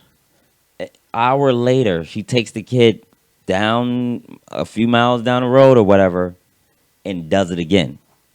What? This time, there's nobody there to save the kid. When the kid washes up, he's wearing a fucking Captain America shirt. She told the cops that her car was abducted. They came, 2 black men. It's always 2 black men. There's a history of 2 black men taking people's cars with kids in them. Taking people's cars and taking people's kids. 2 black men love to take people's... The story of black men is that black men don't even take care of their own fucking kids. But they don't take somebody else's. But they love to fucking take a white woman's car and her kids. They never raped the white woman. They left the woman alone. They leave the woman alone. But they took her screaming ass kids. They take her screaming ass kids and they take her fucking cell phone. And there's usually something wrong with her fucking kids, or her kids usually fucking annoying as fuck. There's kids that if those 2 black men, Yeah, they probably would fuck with that white woman, but they ain't fucking with those kids. Hell no. They drinking those kids sippy juices. And they're eating their banging, snacks. Yeah, eating their snacks, banging their mom, and then they getting the fuck out of there. So, yeah. You know what I'm saying? But it's always two black men. So anyway, that's what she said. Two black men took her phone, her car, and her son because she didn't have drugs that's what they wanted. Nobody run up on you and say, "Give me drugs, bitch." No, just out of the blue like that. It's easier to rob you for money, and then go buy your drugs. Then assume that everybody has drugs on them. Then to run up on you for drugs. Exactly. And because you don't have drugs, now I'm going to take your car, and your kid. What the fuck am I going to do with either of these in my attempt to get drugs? Exactly. You know what I'm saying? So right there, all the stereotypes and everything are just coming to is boiling. And is boiling over to the point where she's taught to believe that this story has enough ingredients to be believable. Absolutely. Two black men, check. Yep. Wanted drugs, check. Yep. So if you ever encounter two black men, they probably want drugs, so you're entitled to do something. Yep. Or feel a certain way. It happened in the Ahmaud Arbery case. Yeah. You know what I'm saying? Oh, look at this dude. A black man running. Oh, let's go. We have the right to haul him down and force him to stop. Yeah. And whatnot. We have the right to be tired of people coming to our neighborhood and stealing and it's black. If anybody's doing it, it got to be a black guy. Look, we see him running. We see him running now. He must have done something. He's running. Something. He must have done something. Mm-hmm. Where nothing about that has anything to do with reality. The reality is there's nothing in that house that says that he couldn't be there. There's nothing. There's nothing there that says nobody could be there. Now, if he went in there and he picked up something, put it in his pocket and ran out, different story. Mm-hmm. And I'm kind of quoting this dude here. Some of this stuff isn't my own words. Uh-huh. So I definitely don't want to. His name is Colin. Colin. Colin. That's different. Nor. It's on Facebook. Okay. He breaks this down. He's kind of a Second Amendment dude. Mm-hmm. Frankly, I haven't followed him, so I don't know if he's somebody that I would follow on a regular. Okay. Or if I would disagree with. Mm-hmm. But he's the comment that you saw. But this video here, he breaks this shit down. Awesome. And I was going to clip it up and play it and everything, but I didn't want to. I just didn't want to just be a show of us watching stuff. I wanted to be a show of us talking about things. Yeah. So, but what he does is he says that, look, the dude didn't do anything. If he deserved to be stopped, then everybody that went in that house deserved to be stopped. He didn't really say that, but I'm throwing that in there. Mm-hmm. There's nothing to say that he couldn't go in there. There's nothing to say that they had the right to protect it. There was none of that. Right. As far as the citizen's arrest, there's so much shit that needs to be met in order for them to do a citizen's arrest that wasn't really necessarily based on the evidence that we have now. Right. Wasn't really met. You know what I'm saying? Like, you can't just say, oh, I think he did a crime, let me go and arrest him. No, you have to have knowledge of the crime. You have to either seen the crime or be aware of the crime, immediate direct awareness of the crime. Like, maybe, for example, black guy runs by. White lady is running after him. He just stole my purse. Mm-hmm.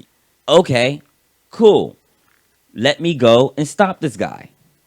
And because if I don't stop him, then he might go and fuck around and kill Uncle Ben.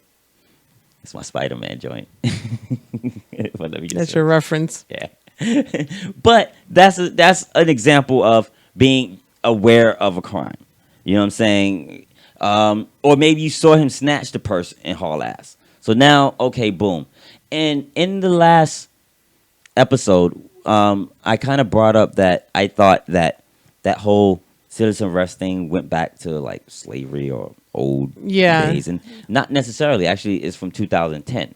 Really? In its current form, more research is needed as to the origin. Mm-hmm. But in its current form, it was mainly so that retail places could act against shoplifters. Oh, okay. You know, for example, I don't remember where it happened, but you remember that situation in Best Buy where homeboy was running out with the TV?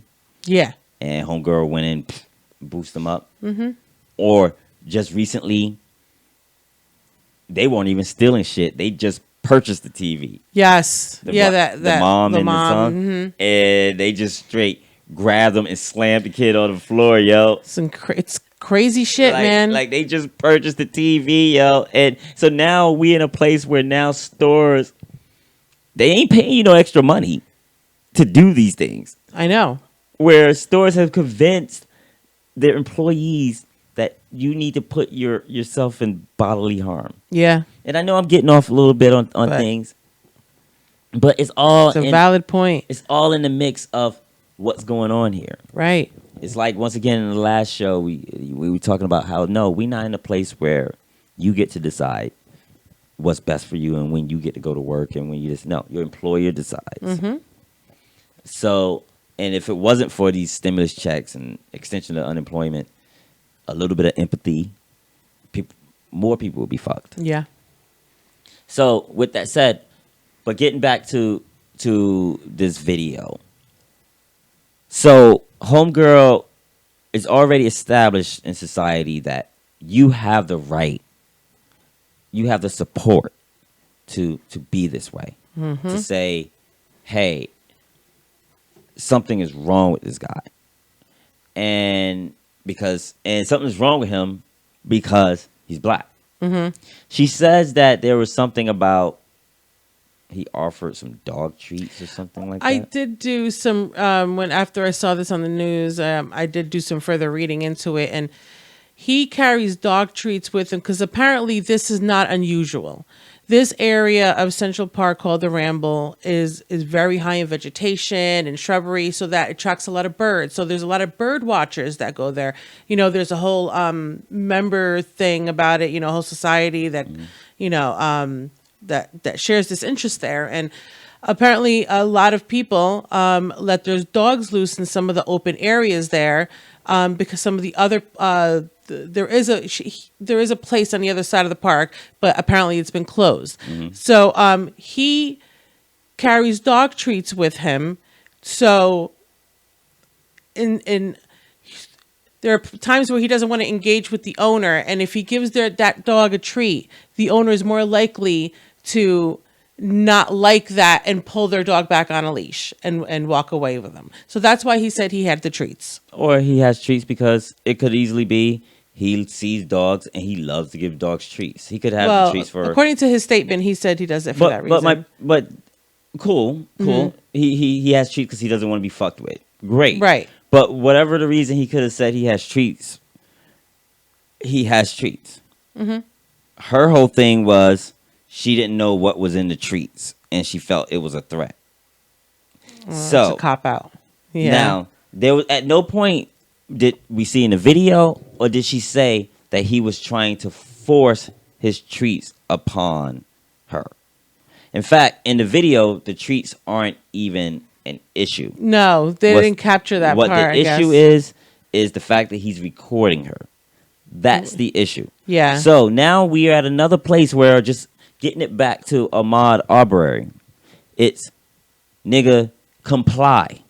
Comply with what I say, or I am going to have force. I'm going to have to force you to do so. I'm either going to force you by cops, mm-hmm. or if I'm happen to be two hickey motherfuckers with weapons and you don't have one, then I'm going to force you with these. Yep.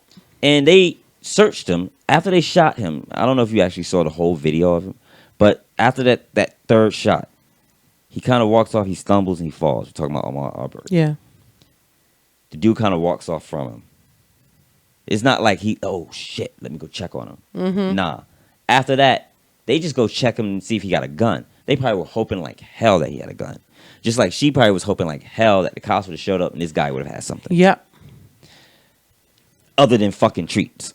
Yeah. Because she know damn well that she didn't want no cops to show up and this dude got all he has is treats.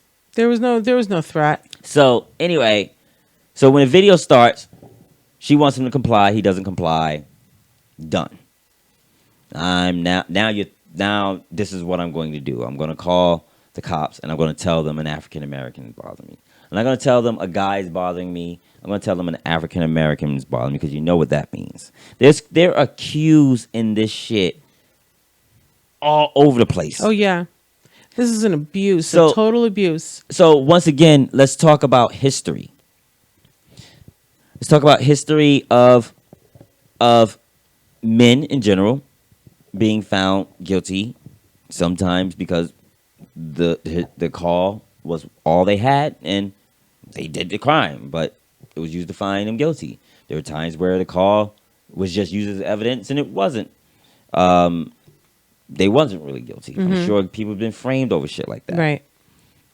Right. But there's also a history of Central Park. Central Park has a history of not only rapes, but Central Park also have a history of black men being accused of rape. Yep. And spending a lot of time in jail or prison because of a rape that supposedly took place at Central Park. Right.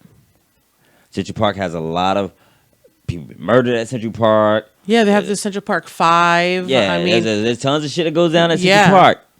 But nobody thinks of Central Park and think that some stockbroker is going to rape you at Central Park. But you know what? It could be stockbroker out jogging like a motherfucker. Many haven't been caught. I mean, anybody who has seen American Psycho know that a stockbroker can kill a motherfucker. That's right. In the worst of ways. But if you think about Central Park and somebody fucking with you, it's probably some black dude. I don't even know what this dude that was recording you looks like. It's irrelevant. Yeah. But we know some guys that had it been them, think about it if it was live. Oh, hell yeah. Shit. Live, man. And cops rolled up and she's oh my God, oh my God, oh my God. I mean, she turned it up on that phone. So Central Park also has a history of that. You know what I mean? And so we have to get at, what are you trying to do, shawty? What are you trying to do? What is in your programming? You remember last week I said the N-word.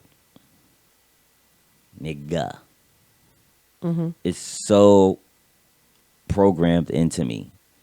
There's good, there's bad. There's been more good associated with that word than there's been bad in my life. But my adjacent niggas have had more bad associated with them in their life. My family members might have had more bad. My grandmother has had more bad associated. She's never had any good associated with nigga, but she has tons of nigger thrown at her. Yep. So, you know what I'm saying? So that there's something that is programmed into us a certain way, that there's a little bit of acceptance, there's a little bit of vice to it, there's a little bit of empowerment to it, there's a little bit of acknowledgement to it. Yeah, maybe I am a little bit of a nigga, you know? I don't know if there's any self-hate as far as that goes, because as far as I go, I don't know. I got too much of an ego boost going the other way. But I can see other people. Right. You know. Then there's... So there has to be something programmed in this woman to feel that's a button. It's a hot spot. You know what I'm saying? Like, it's an ace. You know what I'm saying? Because, it could have been... This woman, I can tell you right now, from... That woman in her real life is a racist. Exactly. That woman in her real life is a racist. There's no denying it. By watching that video, I don't give a shit if the excuses that she used, none of that is any good. you are racist if you think you can pull that card. She's been fired from a job. Yeah, she sure was. And you know what? Let me play it first before I even bring up the dog. Oh my gosh, that poor dog. And the funny thing is that, and it goes the other way too. All those little racist bitches and dudes that go the other way and want to be violent. Mm-hmm. Like we seen the video where they now want to get in that person's face. Yeah. I said, stop recording me, motherfucker. Oh, you yeah. want to record me, motherfucker? Those I'm are the most violent and ones. I'm the best, and I'm the best. They want to do that because now they want that person now to engage with them physically. You know what I'm saying? She wasn't looking for this guy to engage with her at all. She was just looking to get this motherfucker to comply with whatever it is that she wanted.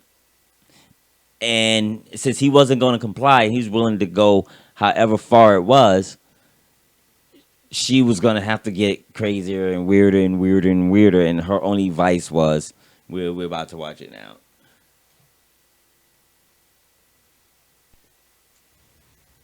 That makes me sick. Please stop. Sir, I'm asking you to stop. Please don't come close to me.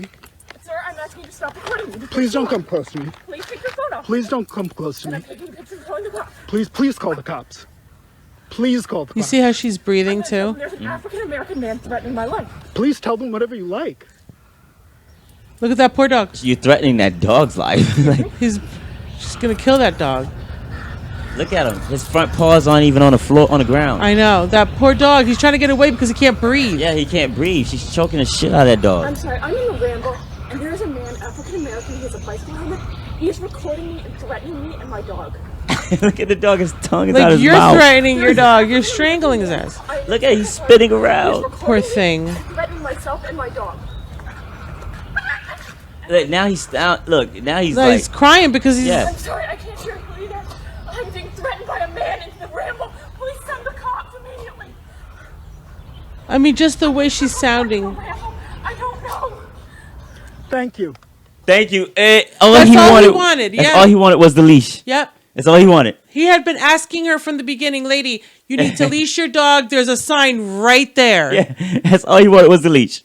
And you know, and he went on, and Time Out Magazine had reported because they were able to get his statement, and he was saying that this happens very often, and this area, like, people plant stuff there, and these dogs trample all over everything, and they pee all over everything, and he just, As dogs would. yeah, he was just telling the lady, listen, lady, you can't let your dog loose here. Please leash your dog. That's all he was asking. He was there taking pictures of birds. That's what he does at 7 a.m. at the Ramble. And she's trying to get this dude murdered. And because he pulled her card that she was doing something she's not supposed to do. And I guess she don't like being told by a black man what she can and cannot do, regardless if it's the law. You can't tell me, black man. I'm supposed to tell you. Exactly. Then she decides to pull that card. Oh, I'm a white woman. She's probably she probably lives in one of these fancy apartments and shit, and she thinks she can get away with this. And it's an abuse and a disgrace. And for this video, that woman's a pure racist this in her video personal is life. a minute and 10 seconds long. I stopped it at a minute and 8. That is about a second after he said thank you, which is about a second after she actually snapped the leash on. Yep. So she slapped the leash on at a minute and 6 seconds, is she? Yeah. Now, the whole time, the first 20 seconds of the video, she's in his face. Yes. And she comes walking to him, Yeah. and he tells her, please don't come close. Yeah, she walks. In fact, she starts where she's kind of like at where she is now, and then she walks. She grabs the dog by the leash, twists the dog leash so that she can control the dog. Drags the dog over to him, telling him By not the collar, not the leash. Yeah, sorry, by the collar. The leash is in her hand, actually. Yeah. To tell him not to record her and to put her hand up to try to, I don't know, either block him recording or whatever. Yeah. She was trying to cover that. Cover it up. He steps back a little bit. Look, don't come near me. Blah blah blah. She knows that's a losing thing. So now, all right. So I'm gonna pull out my phone and now I'm gonna call the cops. So it's one of those things we've seen them in videos before. Oh, you're gonna record me? Then fine, I'm gonna pull out my phone. I'm gonna record you. Yeah. Great, record me, but you're the one that's doing the ignorant shit. So absolutely, and she did one even worse because she tried intimidation on him by saying, and I'm going to tell him there's an African American male threatening me. Exactly. You know the way audacity of the way she said that. She wasn't scared at all. But here's the funny thing. So now the dog is doing what the dog is doing. Oh my gosh, this is killing me to watch this dog. She's dragging. Can't take my eyes off of it. She's choking the fuck out of the dog, right? Oh, and by the way, the dog was... She was turned in. Yeah, she turned the dog in, but look, there was pressure to do that. Oh, I completely agree. There's pressure to do that. I completely agree. Like, lady, you just choked your dog out for the world to see while you're trying to get a black man killed. That dog yelped because it couldn't breathe. Exactly. Like, we just Dogs don't yelp for no damn reason. We just saw a video of fucking... people being choked out by cops. Yeah. And you saw him. He wasn't even trying to tell her, yo, you're hurting your dog. Yeah. He just wanted her to put the leash on. She did everything else. She took it way too far and she's being way too extra. Had you put the leash on, and disrespectful. You wouldn't have had to choke out your dog. Exactly. There's no fucking empathy in his life. People, and she wanted to treat him the same way she wanted to treat her dog. Absolutely. And that's the thing. Black men are being fucking treated like fucking dogs. We just saw on the news today, another dude choked out by the cops. Oh my gosh, that was so in front of people. Hard to watch. I couldn't believe that. That couldn't do anything. Once again, you can't do anything. You but sit there and watch dudes kill a motherfucker. Oh my gosh, that dude, like that video they played, the dude literally dies in that video. Yeah. And you know, so but right now, hey, I don't want to hear what anybody has to say in terms of defense for the cops. Because nobody don't give a fuck about right now, they all in the cop's face, jumping in the cop's face like, get out of my face, cop. Liberty. I ain't social distancing, I'm coming outside, get out of my face. So you can't be fucking shitting on the cops last week because you want to go outside and get a haircut.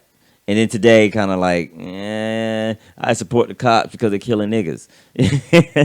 You got to choose one or the other. Yep, exactly. But the point that I was going to get at is, let's see if this is even it.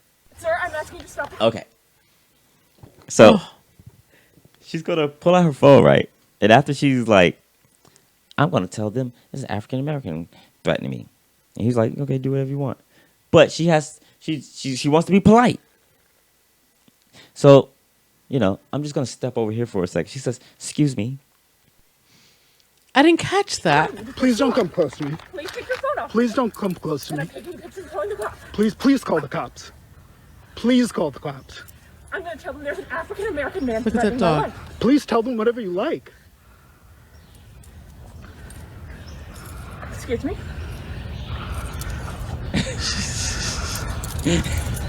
Excuse me? Pardon me. Pardon me. I just need a second. I just need a second to set up your lynching. Fucking bitch. And that's what I'm saying, bro. And I like, my stomach is turning watching this dog. It's very hard for me to watch this video. I mean, even her dog is like, come on, lady, chill. You could, if you look at the dog's face, he looks like he's being tortured. It's just awful.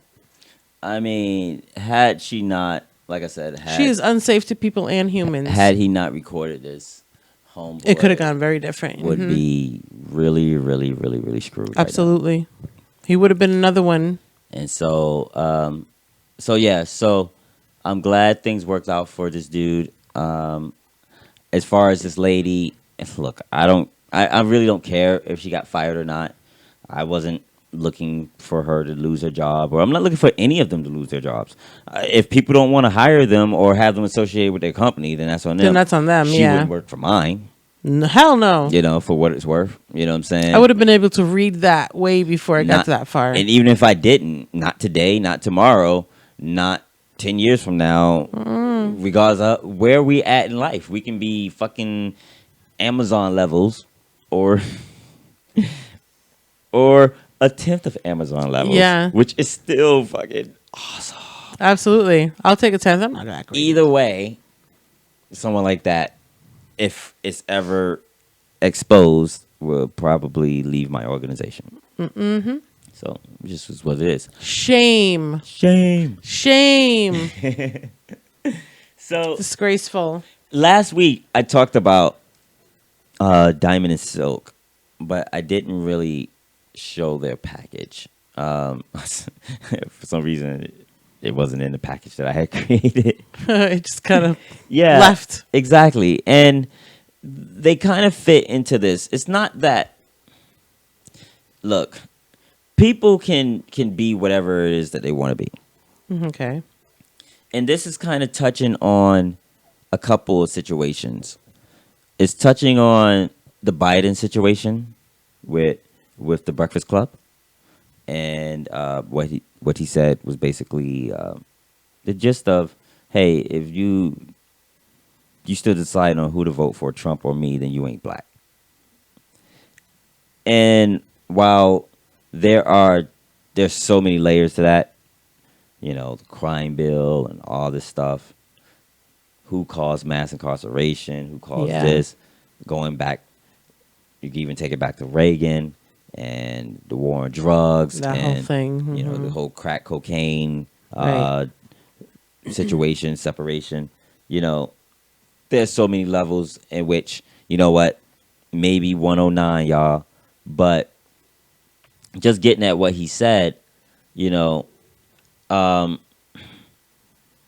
there is, right now, you do have to ask yourself, what is what if you are black? And really, regardless of who you are, and taking it away, and that should have been the thing. Is it's a lot of, it depends on, it's your community, it's not your color. You know what I'm saying? And to say that assumes that black people are all from the same community, Right. or of the same community, or of the same mindset. Mm-hmm. These Diamond and Silk chicks, I wouldn't follow them at all. You know what I'm saying? Really? Zero, man. Like, Yeah, they don't seem like your kind. I'm just going to show Your kind of just crowd. a little bit, and probably would talk over them. Leave my man Donald Trump the hell alone. If you got something to say, you got something you want to tell him, run it by us first. That's right. Run it by They're me so first. extra. Now, frankly, I don't even know that's real. I don't know if that's something that's produced, part of the facade, the veil. The veil. Or you think it's just off the cuff? I don't know. What I mean is, I don't know if they are not only really like this. Yeah. Because you know what they kind of feel like? They kind of feel like the Cobell report. Oh, okay. Yeah, the exaggeration. Yeah. Yeah. So the if you're gonna have, over-dramatization. if you're gonna have two black, child women, if you're gonna have two black, soulful women that were for Trump, this is what they would look like. Yeah. You know what I mean? Just like if you're gonna have the Republican, The stereotypes. straight head guy Stephen Colbert report, that's what it would be like. You know what I'm saying? So I don't know if it's real, but I personally know some black men who are Republican, people that I respect. That dude that broke down that Ahmaud Arbery case, the way he broke it down and his position, I agree with him. Yeah. And, I respect the hell out of the videos that I've seen in the way he explains himself, you know what I'm saying, and presents himself. And it might be that the Second Amendment is probably the only place that we differ. You know what I mean? Oh, so, okay. I don't know. I haven't seen much. It might be, you said, yeah. Yeah, I'm just assuming. You know what I'm Yeah. saying? Like the guys that I know that are Republicans, I don't know why they're Republicans beyond the Second Amendment stuff that I've seen. Okay. Like, I haven't talked to them or seen anything else that says, hey, this. And frankly, I don't even know if the gun stuff is why they are Republicans. Yeah. Frankly, they could just be Republicans for tax write-offs and shit. Right.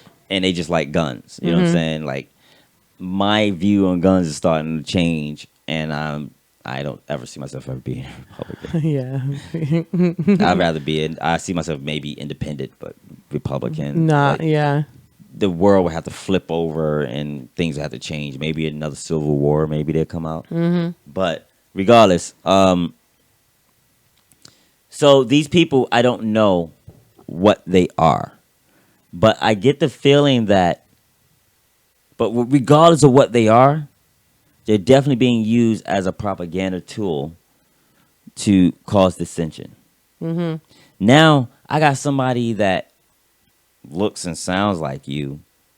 On my side. Saying what you don't want to hear, but saying it the same way you say it. Yeah, that's totally how it looks to me. It's different if a hillbilly says it to you, but if Soul Mama 7 says it to you, exactly, then now you hearing it. That's exactly how it comes off to me. I mean, they got 100 it's appalling. a million I look followers. At this as discrimination. I look at this as freedom of speech. What about our freedom of speech? This is censorship. Like, and that's what this clip is saying, that, like, even... What is unsafe about two black women supporting President Donald J. Trump? Well, Congressman, nothing is unsafe about that. The specifics of this situation, See, what happened was their pages got flagged. Okay. And the reason why their pages got flagged is because they are being accused of putting out false information for the sake of false information. Oh. Which was the reason why I was going to talk about them on the last clip, on the last show. And the reason why and that's what I was saying, like, when I mentioned that Fox finally canned them. And my questions were, why? What's going on? Mm-hmm. What's going on? Yeah. Like, why is it even necessary to even have a diamond and silk? You know what I mean? Right. Like, why is it even necessary that I have someone that looks like you saying this message in this way? Right. When, on the flip side, I show that and show it as being inferior and subhuman. You know what I mean? So what is that for? Was that for, because that couldn't have been for anybody who don't agree with them. Diamond and Silk can't, they're from Fayetteville, but I bet you Diamond and Silk can't be for they weren't for me. No, they're definitely. They weren't a distraction for me. No. So they have to be for their side to look at and laugh at. You get me? Yeah, I mean.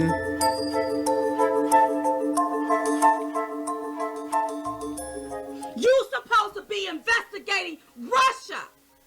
Not all of See, this look other at- stuff. Wasting our money. That's right. Listen, he is going to build that wall. That's right. With you and with you, out you. You ain't the only dreamer. That's right. Because we have American So children. is the short-haired one the hype girl, I guess? Because the other one seems to do all the talking in all the videos. You know what? You might be right. I haven't even. She's just the I never even thought about that. But yeah, so to me, it's just someone talking really loud about their opinion that is nowhere near mine. And I don't know why you gotta do it so loud. I mean, don't go make me believe you anymore. Yeah, I guess so. But ultimately, it ain't, like I said, sure, that they're not going to convince anybody that didn't believe what they believed before they believed it. Yeah, I'm on board with that. You know what I'm saying? Absolutely. I don't know if these girls were raised to believe what they believe. I don't know if they believed it when they were 10. Yeah. But they're not going to convince anybody that wasn't raised to believe the shit that they're spewing. Oh, no. They're not turning nobody. They're not turning anyone. No. Their job isn't to turn anyone. No. I think their job is to be a distraction. Absolutely. And to be comic relief. That's exactly for the right. people that see, guys, see what I got. Look what I got on my side. I got two. No. It's not for us. It's not for me, Thomas the Democrat, or whatever I want to call myself. It's for It's for the two guys that probably ran down Ahmaud Arbery and shot his ass. Mm-hmm. See, look, I got two little silly little black ladies, screaming and hooping and hollering on the screen. Look at them laughing. Don't they talk all ghetto? Here, do your stick. And there's a part in here where he even does that. He's like, American people that want to obtain the American dream.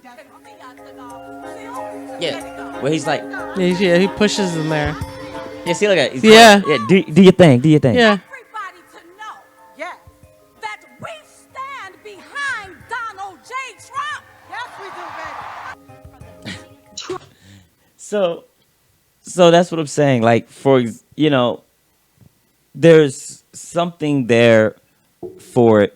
There's a dehumanization. I don't want to say that they're subhuman. They're not. No. These two people, I don't know them. Yeah. And if someone told me tomorrow, like, man, that was all an act that we were doing, man, we got paid to do that shit. Or we figured out, why don't we do this and then get paid? Yeah. Eventually, some money came. Oh yeah, absolutely. They got something via YouTube, via them, via somebody. Absolutely. So, no, I think they found a niche. It was recognized, and it was used. But I would like to know which came first, the chicken or the egg. Yeah, me too. So, but it definitely isn't being supported for anything positive. In fact, they were even given the green light to spew out. Well, I ain't gonna say they were given the green light to spew out false information, but they weren't checked on it immediately or anything like that. Oh, You know what I'm okay. saying? It took a minute for them to finally be like, okay, enough. Yeah.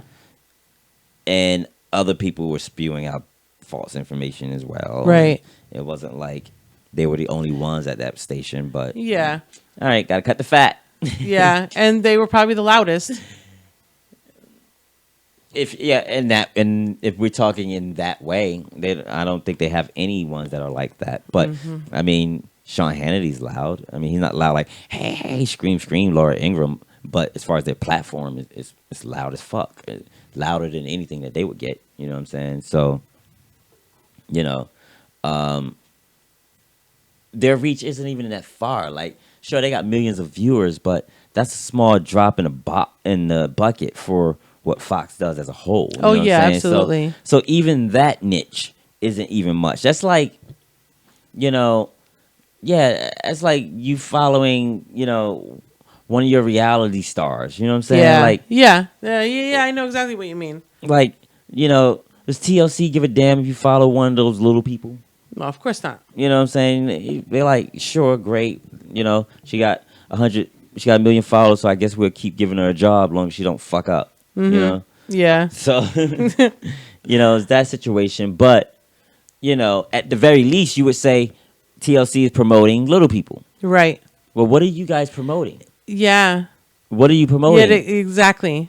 And if I can't do anything else, what I want to do is to get people to ask that question. What the fuck is going on here? It ain't just, oh, I'm a loud person saying some loud shit. No. You see this differently. Yes. I see this as, no, you guys are trying to get people to think a certain way. You think they're trying to portray a certain image. Exactly. So then if we ever need to, if something happens, then you can say, well, this is how we had to. Mm-hmm. We just wanted to get this guy to stop. Just ask him a couple questions. Why you running, buddy? Why you running through my neighborhood, buddy? You sure you didn't steal anything, buddy? Yeah. Hold up. Keep your hands good. But he's a black guy. You know how black guys are. They get the... Isn't it just another form of portrayal in the way it's used? Sandra Bland, I just pulled her over and took her and I just wanted to ask her why her tail light was out, but she started getting sassy. You know how black women are. You know how mad they get. He's a realist. You see how black women get. You know what I'm saying? So it's like, look, you see how black women get. She got the point in that finger. Politically correct. He's honest, and we love him for his honesty. And when you get multiple of them, they say they talk in unison. I think they have like a pen or something with his name on it. Yeah, it says Trump. On the same side. So yes. So I see it differently. And, you know, I don't know if anybody out there. I do see what you're saying about it. You know, there is a reason why people feel like they can do the things that they do. You know what I'm saying? And get away with it because they feel like they have the support to do so. Otherwise, they wouldn't. And yep. And in a vacuum, that probably wouldn't be a problem. But simultaneously with that, we're at a place where disorder is being promoted. Like, you can't even fucking turn on sports TV without even them talking about, hey, we need to get back to the games, to the games and stuff like that. You know, I have this fucking. Obviously, I have Jason Whitlock. Always Jason fucking Whitlock. But the point of what this clip is, he was going on about. This clip kind of fits into what we were talking about, businesses adapting. But also not really. There's a quarterback for the Pittsburgh Steelers, Ben Roethlisberger. When he got hurt, he said he wasn't going to cut his hair until he's able to throw a football again. Yeah. Well, now he can. So he decides to go get a haircut. People have been on the news screaming, why can't I go get a haircut? I want my liberty. You can't tell me I can't get a haircut and go to the salon. So he goes and get a haircut. He goes to the dude, and I guess it was just him and the barber. They posted online video, and the governor of Pennsylvania is like, or maybe it was the mayor of Pittsburgh. I don't really recall, but either or, they're like, look, kind of bad taste, you know. Barbershops are still closed. Everybody. Whatever. Done. Jason Whitlock, that's not enough for him. His opinion is the governor should shut up. And that they're doing a patriotic thing by doing that. And I'm going to leave it there and just start with the clip. Okay. Yes, they're patriotic. Patriotic.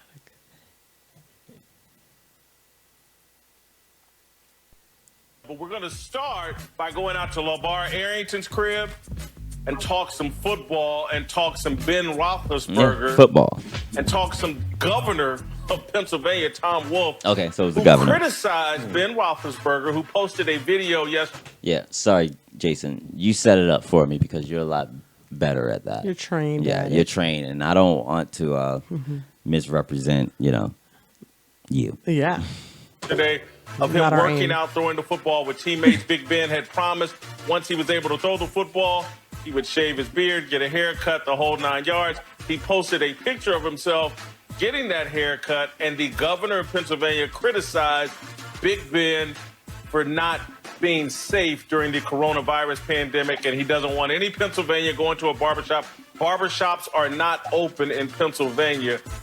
All right, Marcellus, do you have a problem with the governor of Pennsylvania criticizing Big Ben here? I don't have a problem with it.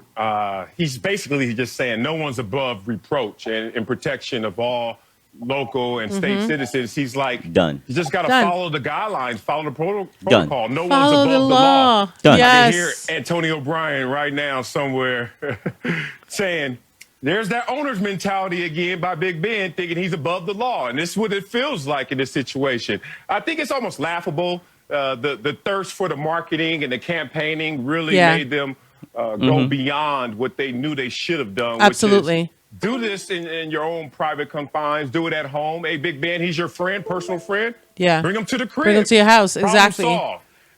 You go by any merchant, any business right now, you don't see a sign that says closed for COVID. Unless you the homie. That's not how this goes, and he tried to play it. And that's what I'm saying. Like, that's what we were saying. Like, hey, bro, adapt.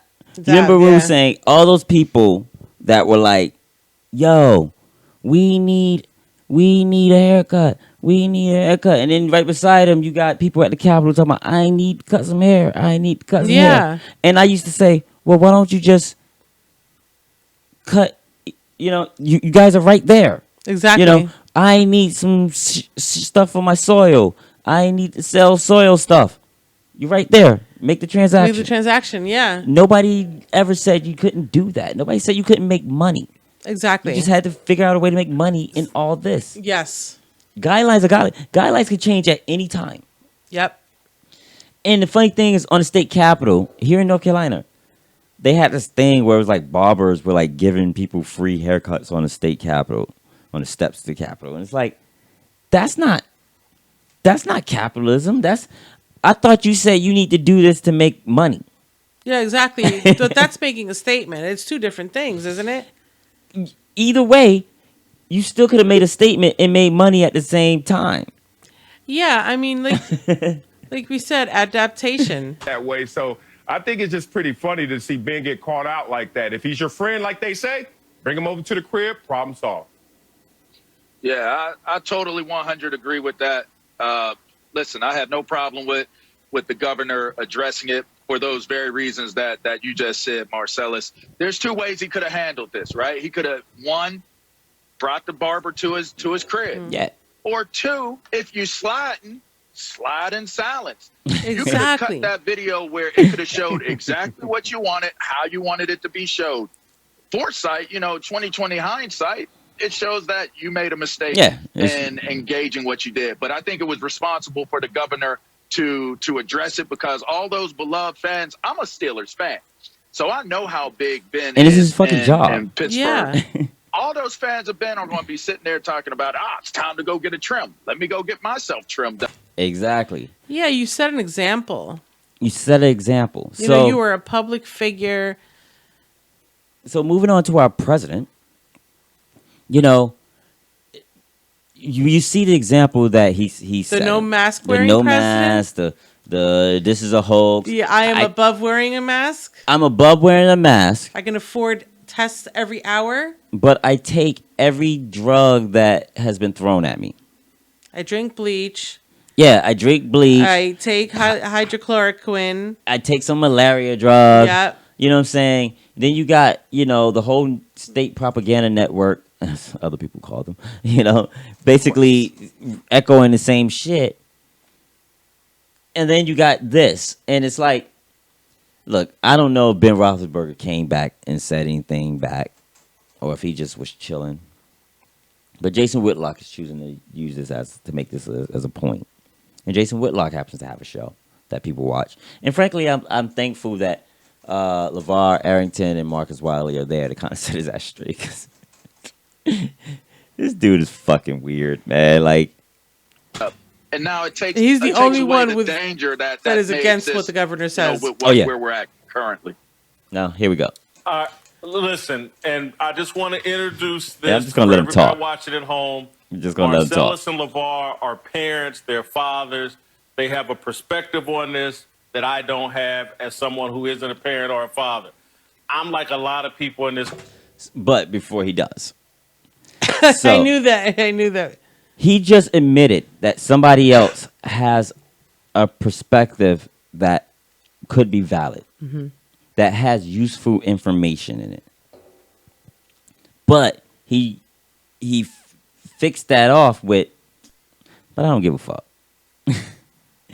I know you have the part of a solution. Yeah. I know you have the answer. Let's just say we're doing calculus or doing algebra, and I got to solve this side of the equation. You got to solve that side of the equation. We got to get it together. You do well with yours.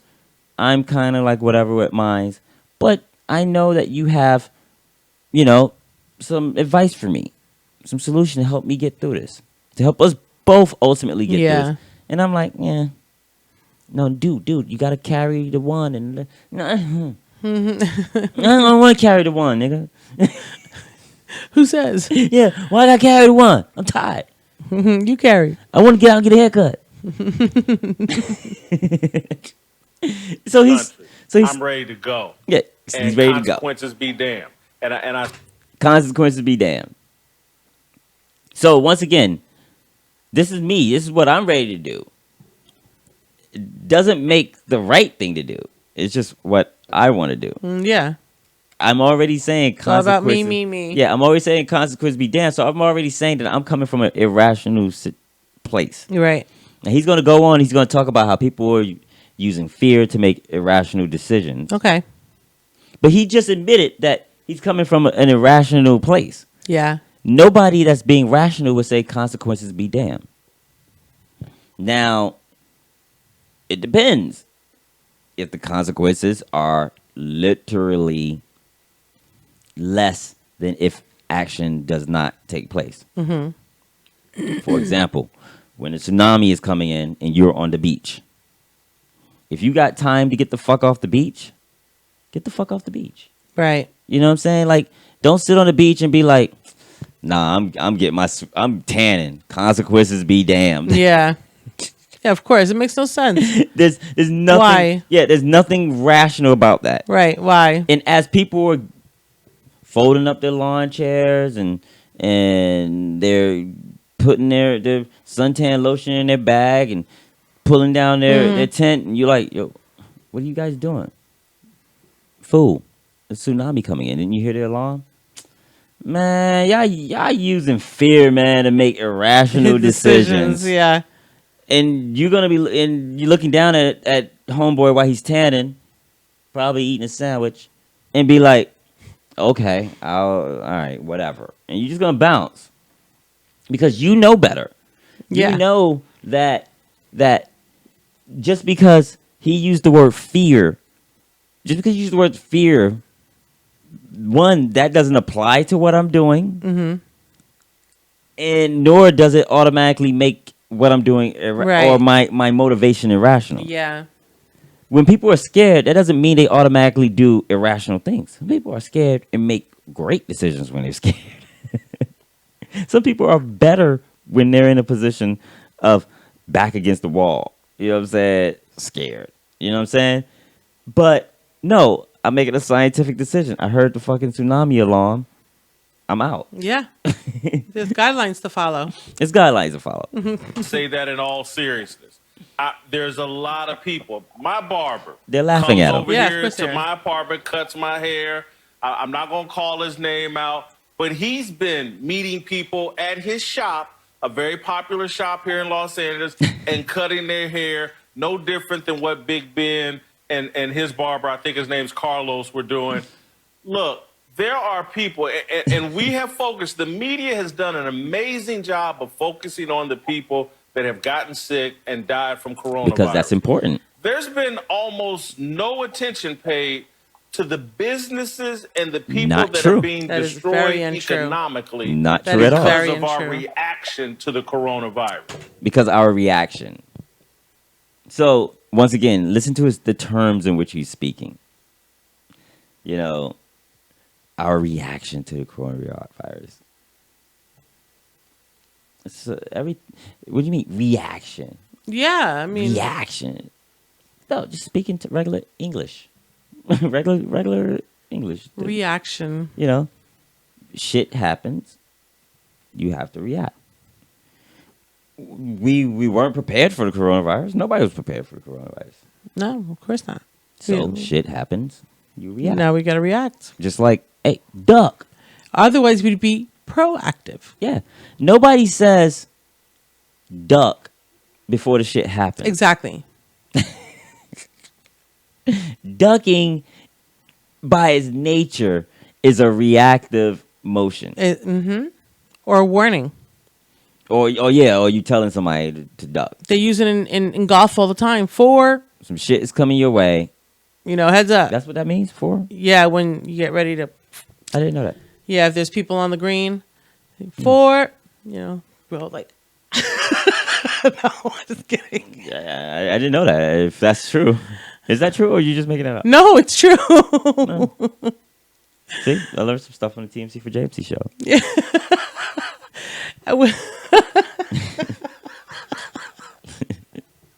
You ever wondered what it meant? Like why people yell out 4 and just 4 and not 3? I thought it was a term, but why is it 4? I don't know. It's that I don't know. And not 3. That would take a little further research. Yeah, why not 10? I don't. It's gonna hurt. I don't know if it's 4 like the number 4 or if it stands for something instead of acronym. I don't know. I thought if somebody had to ask me, I would have tied it in with, since par is usually 4, but then again, no, par sometimes 3. Yeah, exactly. It You can depends have on the par hole. 7, yeah, it depends on the hole. The competition that you're playing against. You know, like I know very little bit about golf, so I'm not dying for it to come back. If it is, I'll be back. But yeah, I mean, he's going on about even his barber. But you know what? He is going on about this because he is one of those that are breaking the laws and going out to his barber and getting their haircut. He's not even going out to his barber. His barber came to him. Oh, I thought he said he went to his... he says his barber came to his apartment and cut his crib and he cut his hair. Oh, okay. Big Ben went out to his barber, but it was just him and his barber there. Like he, right. And from the picture, it looked like the barber was wearing gloves and possibly a mask. I don't know. I don't know what was going on with Ben Roethlisberger's haircut. If the barber was wearing gloves, I've seen barbers wear gloves in general. Mm-hmm. If he's wearing a mask, I don't know because they didn't show a picture of the barber. You would have to see it through the mirror and all that shit. But regardless, he says his barber comes. Everything that he's talking about people should go out and do, he's not doing. He's not doing. He's not going to the club. He's not going to the restaurant. Good. Let's keep him out of the club. He's not even going to the barbershop. His guy's coming to him, which is the same thing that Marcus Wiley said. Yo, just adapt. Bring him to the crib. Exactly. Barber cuts on wheels. You know what I'm saying? In fact, people probably would have been willing to pay extra money just to be able to have their hair cut and styled in their own crib. Yeah. You know how much money and how busy barbers should have been doing all this? Oh, hell yeah. House calls? Yeah. Oh my gosh. They should have been super busy doing all this. Totally. I don't see why they couldn't have operated that way. If you're a barber and you didn't work, you suck. Yeah. You suck. I mean, like by a appointment, so you know your schedule is going to be set. And keep it on the low. Exactly. Yeah, exactly. It doesn't have to be a published thing. You know how much tax-free money you probably could have made doing all this? Yeah. Like, nobody would have known. You probably would have been collecting unemployment. Well, if you were cash, yeah, nobody would have known. Yeah, who the fuck else?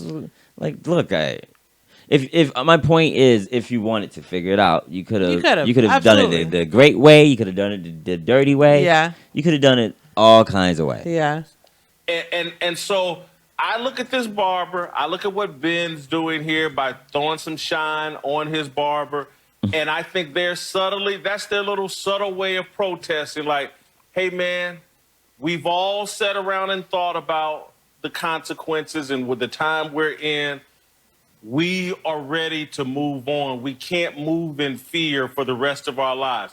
I say that I said at the beginning, I'm not a parent. Marcellus LeVar have a different perspective than I do, but I think the governor here should shut the hell up. No harm, no foul here. I didn't see a bunch of people in this shop. Big Ben and the barber, to me, totally in the right here. Yeah, I was like, go ahead, go break the law. So I don't see a wrong in it. He was fine. They laughing at his ass. So yeah, because they can't believe that. And he got a straight face too. He looked like he's half asleep and shit. The thing that bugs me out is that he's going on about this is a protest. It's just 2 people. Yeah. As far as this goes. Yeah. Now, I don't know. Maybe this dude cut hundreds of hairs doing all this time. And if he did, why are you complaining? Mm-hmm. Cut 100 more. Exactly. But it's just 2 people. So what do you mean we? You weren't even there, bro. Yeah. Stop including yourself in a party you weren't invited to. Stop capping. Exactly. Capping ass motherfucker. Cap. Jason Whitlock, cap for real. The youngest not gonna sue me, so I can do that. Yeah. Jason Whitlock, cap for real. Cap for real. Jason Whitlock, cap for real.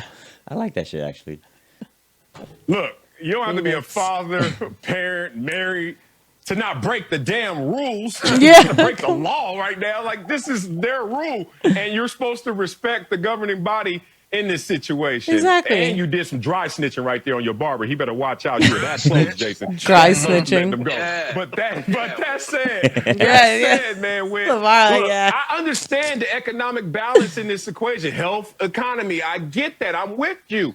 But there's a time and place for everything. And LeVar said it. If you're going to slide, why we all got to know where you slide? Exactly. Just get it done with the effect. I think that this was a bad look on them because they didn't see this coming. They thought this was going to be a glowy, Ben's back, everyone in Pittsburgh's going to love me. They thought that's because where I'm their Big focus Ben and was I'm going to back. be. Yeah. But they didn't look at it from the other perspective, which is like, dude, did you have to break the rule? Did you have to be the one? Yeah. And this goes to the narrative of Big Ben in general in that locker room, some of the issues and this. And most people that talk most of the shit are usually people that love to be the one. Oh, yeah. And that's why I can't respect you in this shit. Like, what you talk about ain't got nothing to do with any of this. You ain't trying to be no visionary. You ain't trying to be no martyr. You just want to be the one. Yeah. And on top of that, you want to use this. You have the audacity to use this to get some shine. Yeah. That's it. And that's all it's about. If it's about money, the best way of making money is quietly. Exactly. But no, you want to be loud so you can be relevant. Yeah, that's the first thing you learn. And you can't protest and make money at the same time, obviously, because people giving haircuts out for free. He gave Apparently. Big Ben a haircut for free. Attention. He always got to be the one. So if you think you're above the law, continue, Big Ben. You do it. I ain't mad at you, but I'm also not mad at the governor for calling you out. Yeah, you say health be damned, but imagine if Health a be couple damned. weeks from now, we really are looking at Ben Roethlisberger deal with being sick. Yeah. Like, what if that were to happen? Exactly. And I don't know if that would be where we could actually say, okay, it happened when he went to see the barber. But, man, if I'm the governor and I didn't say anything and I saw this, and this man comes back sick a month or so from now, and I know that I could have said something that was responsibly making sure that the fans, the people, need to be paying Sometimes attention you to need what that the I rules told you are so. to stay safe and stay healthy. I feel like that was a responsible address by the governor. Yeah. Look, I think these people the in governor office, can tell everybody to stay at home and stay locked up in your house forever, and you'll all be safe, and you'll just wait. But on it's not them to come forever. Visit you at your house. Yes, I'm telling people it's forever. We know it's not forever. Stop fighting the system. Damn. Do you pay taxes? Because you talking like somebody who don't. Even if it is forever, we're nowhere near forever. Yeah, be fucking patient. I'm so tired of these fucking people being impatient. The point, they like to use, once again, fear. But if you notice, Jason Whitlock is the only one speaking in exaggerated terms. Mm-hmm. Think about it. Have you heard any of them say anything like forever? No. Till death comes and gets you. No, he's very extra. Locked away in your house. Yeah, he's very extra. He needs to put the theatricalness to it. Yeah, in fact, these two dudes, one chilling on his balcony, the other one look like he's chilling by the pool or whatever. That's been his spot.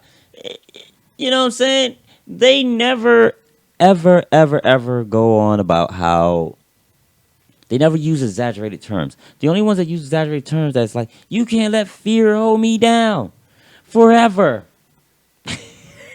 You know, Jason Whitlock comes off as one of those people who lives vicariously through other people. Like, he won't go out there and break the law, but he'll pat someone on the back who does. Yeah, probably so. You know what I mean? You know, and it's like, once again, it's like, and that's what even Dude said, fear, forever. Like, who said anything about forever, bro? Like, what are you talking about? Let death come and get you. What do you mean, let death come and get? Who wants death to come and get them? Exactly. Who's asking for Who's that? asking for death? Anybody asking for death? Yeah, Anybody? who made that call? In fact, is death even delivering? You know what I mean? Like they sure as hell not using Uber Eats in my area. No. Mine either. Any kind of delivery. Ben and that barber, They laughing at him. This was their little quiet little protest. They're on the side of the people that's like, enough is enough. Enough is enough. Look, people take risk in this society. People sacrifice their health for freedom That's been the history of America and this planet. Freedom is a value more important to a lot of people than their own life. The history of America is littered with that. Like so tired of hearing back, it. you know, to the Civil War. People knew Like, they they were can't going to believe die. it. Look at his They face. believed in something. The Civil War, bro. Like first he pulling it out in 1920s. You know, now we're going back Like, to Civil who War. does Jason Whitlock think he is, yo? He think is he like the Paul Revere or something like that? Like, is that what he think he is? Oh, he thinks he is. He thinks he's more than what he actually is. I know that. He's more like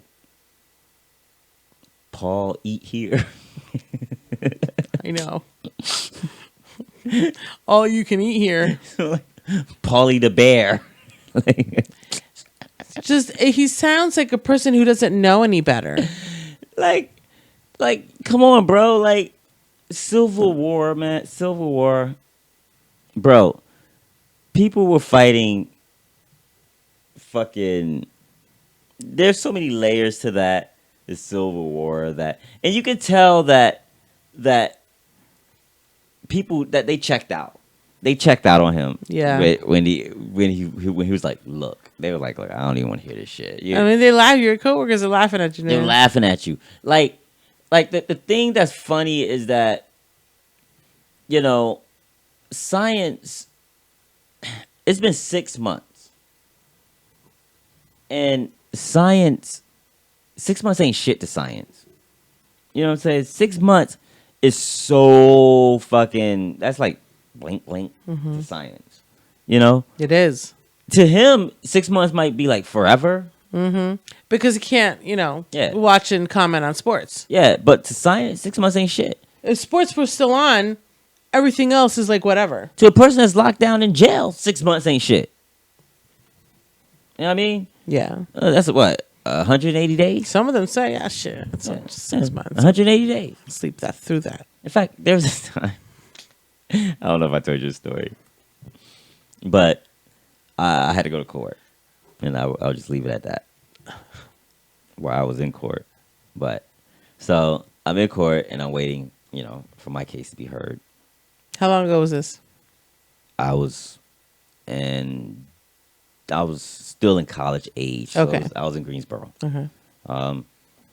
Although I didn't go to court in Greensboro. So long story short, they bring in all the inmates to have their cases. And they bring them into like the jury's box, and they're all kind of like hand chained to each other. You change to the guy on your left, and you change to a guy on your right. So they all sit down. And when it's time to do their case, they have to stand up. And even though they're standing up, they still chain. So they're still kind of like this, standing up like this. And the person beside them kind of has to be like, yeah, while they talk.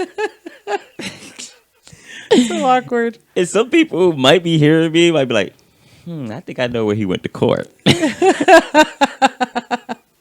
So the dude was in there, right? And he was in there because he did something to his sister, took a car, got in a fight with her or something. Long story short, she had the prosecutor. He decided to defend himself. And whenever he went to talk, the judge would be like, so do you have anything to say? Like, yeah. So first of all, didn't you? And the DA would be like, prosecutor would be like, objection, Your Honor. Objection sustained. Okay. So second of all, didn't you? Objection, Your Honor. So, eventually the judge is like, do you have anything to say in your defense? And he's like, I ain't do it because I wasn't even blah, blah, blah, blah, blah. And so long story short, judge was like, okay, guilty. It's time to sentence you. She's going to give you 180 days. She gave him 180 days. And at first he was like, 180 days? That ain't shit. He even lifted up his hands. He was like, 180 days? That ain't shit. The dude beside was like this. So then he had to think about it. Hold up. How much is 180 days? The dude beside was like, let me say it right. Yeah, the dude was like, that's 6 months, bro. He couldn't do the math. He was like, 6 months? Oh, oh nah, oh hell nah, let me out of here. But he can't because and the dude's like, chill, man, chill, bro, chill. And the other dude on the other side like, chill, man, chill. The fuck? He's like, let me go. No. And so they have to come in now. The bailiff is coming to unhook him, and it's just the one bailiff dude. Hooks one arm. He goes to unhook the other arm, and that's when the guy kind of like snatches away from him. I don't think he was going to run or anything. Yeah. Where is he going to run? But he's just kind of like did one of those little things where you just kind of like twist your wrist away. All these bailiffs came from everywhere, and these were the fattest fucking cops I've ever seen. But man, they ripped his ass up out of that jury box, and all you saw was those fucking orange flip flops flying in the air. He's like, ah! They drug him back behind some door, slammed the door, and you hear a little bit more screaming and no more screaming. And off the service, 180 days. Or it didn't sound too bad when it was 180 days. Nope. He thought 1, 8. Yep. You know what I mean? Exactly. He was like, oh, okay. But then he started thinking 180, 180. Wait a minute. That sounds like it could be a lot. Yeah, the dude was like beside him, like, yeah, 6 months, bro. He was like, oh, hell no. How far were you from these people? I was pretty far because, like, I was sitting where regular people would sit. So you behind, how most courts are. You got to go through the gate. So, doom, doom, doom, doom. You walk through the thing. What were you thinking as this was happening? I was like, I hope I don't get motherfucking. Oh, well, that was happening. That shit was funny as hell. Because what was funny was also that day, that judge was just letting people go. She was just like, boom, like, okay. Dismissed. Dismissed, time served, whatever the case was. And this wasn't like no traffic, not to talk too much, but. Yeah. So she was just letting people go. Right before him, I think somebody else had gotten something, but he got like, if it wasn't nothing like that, it was like 30 days. Something minor. Yeah, the people that were already in jail, they were getting 30 days. Okay. 30 days. 30 days, not so bad. Not bad. Right? Most of them was smiling like a mother. They sit back down. They're like, yeah, I got 30 days. I still be crying my ass off. I would die. So, homie, I think he thought he was just going to get 30 days. Because everybody else had gotten 30. Nobody gotten anything other than they got let the fuck go or 30 days. Yeah, he was probably like, 30, I'm going to get my 30 days next. He's like, man, I'm going to knock this 30 days out like it ain't shit, yo. Shit, I'm going to probably earn me some money while I'm up in here for these 30 days. But for some reason, he decided to defend himself. Why? They give you somebody for free. And the problem was he wasn't asking a question. He kept starting off with that whole first of all, second of all. And so he was saying statements, but they weren't, he needed to ask. Saying a statement and then finishing it with a question, it sounds like. It wasn't even, it was like, didn't you?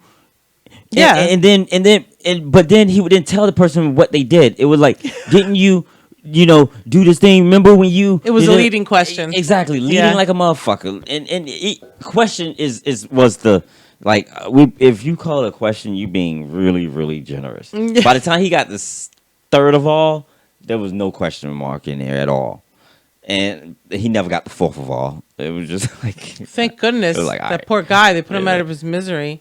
3 ejections, you're out. That's exactly how I felt. I know, right? They got a limit on objections. Yeah, let's wrap this shit up. We can't hear an object all day. And man, they dragged him the fuck out. But they slammed the shit out of him first before they dragged him out. But when they dragged him out, like I'm talking one on each arm and one on legs, each leg. Yeah. They probably got his ass out. Probably fucking swung his ass. I've seen that happen before. Not the swinging part, but they probably swung his ass to the wall. They probably like how were you like trying to beat out a rug? That's when he was screaming, and then you heard nothing. It's because he hit the wall. Yeah, that was the broken of the neck, motherfucker. But no, yeah, man. That's I know, right? Let's not even go there, man. But yeah, bro, it's like, come on, Jason Whitlock. It's been 6 months. When it comes to fucking science, 6 months ain't shit. It ain't shit. Regardless of how you feel. It ain't about even how you feel. 6 months ain't shit. It ain't about that at all. Follow the law. I mean, he's trying to make barbers the new Rosa Parks, bro. Like, he's talking he's talking about fucking Civil War, man. Like, and were willing to sacrifice their life in service of that. and so I don't want to equate Ben and the barber to that. Free haircut. But I'm just telling you, this is a protest. Give me liberty. Or give me a haircut. Give me death is what a lot of people believe. And so I'm just people. This country's founded on freedom. Like you and a I'm joke, dude. We cannot be denied our freedom forever. And I say that knowing, look, Marcus Riley is dying. He's dying, man. Don't shed no tears for me. I'm good with God. I'll be okay. There's a lot of people that believe that. All right, we got to keep. We're going to do the Zoom call for you. We got to keep it. Oh man. Because and the funny thing is, like, what's her face couldn't even like LeVar couldn't even laugh, man. So then after that, I guess he got ridiculed, and he decided to do a walk back, you know. And now instead of using the Civil War, he compares it to, I guess, an episode of Golden Girls. Uh-huh. I guess there was a... Actually, he says that episode, You Have Nothing to Fear But Fear Itself, came from the Golden Girls. I didn't know that. That saying? Yeah. I learned something. I tried to compare Big Ben's haircut to the Civil War heroics. Yeah, and that was stupid. And I tried to compare Big Ben basically to Ulysses S. Grant for getting a haircut during this. And the funny thing was, Grant was the general for the Union. This. What is that about? This is defiance. This is rebellion. Yeah. Wouldn't he be more like General Lee? Right. Wouldn't.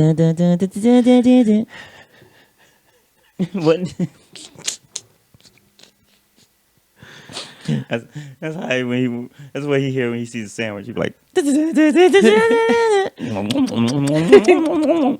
Just a little side note correction. Mm-hmm. Nothing to fear but fear itself is a phrase from the 1933 inaugural address of Franklin D. Roosevelt. That's what I thought.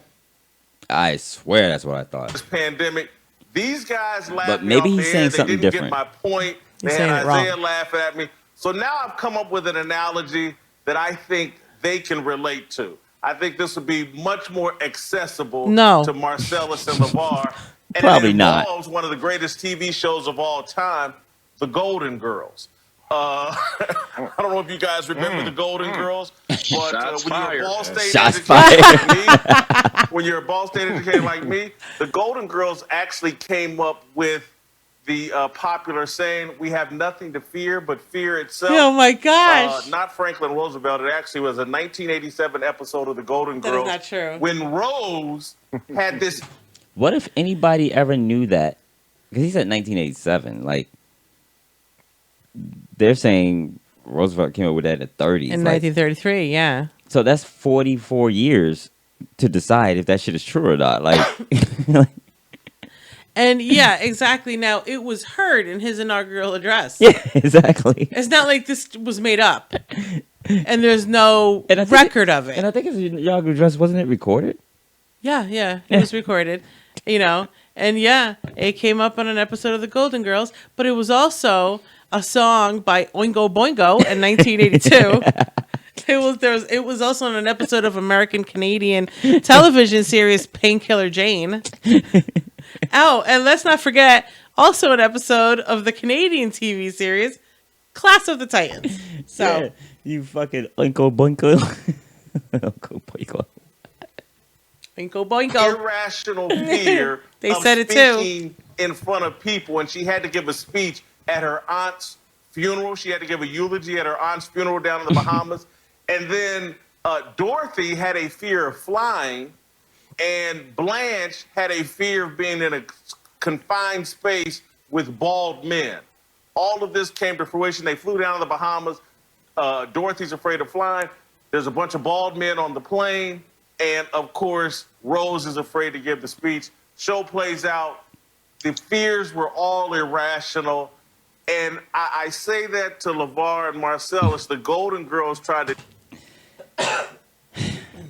So once again, people who are trying to use fear as the motivator to be rebellious and to say that what you're doing is irrational, they only speak in irrational terms. He's comparing fear of bald men and fear of getting on an airplane to a virus. Oh my gosh. None of those things are truly based in science. No. At all. No. At all. He's going to talk about how there's danger in playing sports. And yes, there are. There's danger in anything. Once again, dog catcher, danger in dog walker. Some things are just baked into it. Yeah, there's a risk in everything. But nobody's asking for extra. Nobody's saying, yeah, give me extra risk, please. Please give me risk that I don't have shit to do with this. Increase my risk, por favor. Mm-hmm. There's a reason why I don't know if someone can be in the UFC who is positive. They can't be if they're positive for COVID. No. But I don't know if they can be positive for, say, HIV. They may not, because swimmers can't be. You know what I'm saying? Right? I don't. Because of the whole blood thing? I don't know how that applies to sports, especially on a professional level. I would love to know. And maybe I'll look it up after the show and discuss it next show. But, yeah, because it definitely is worth looking into.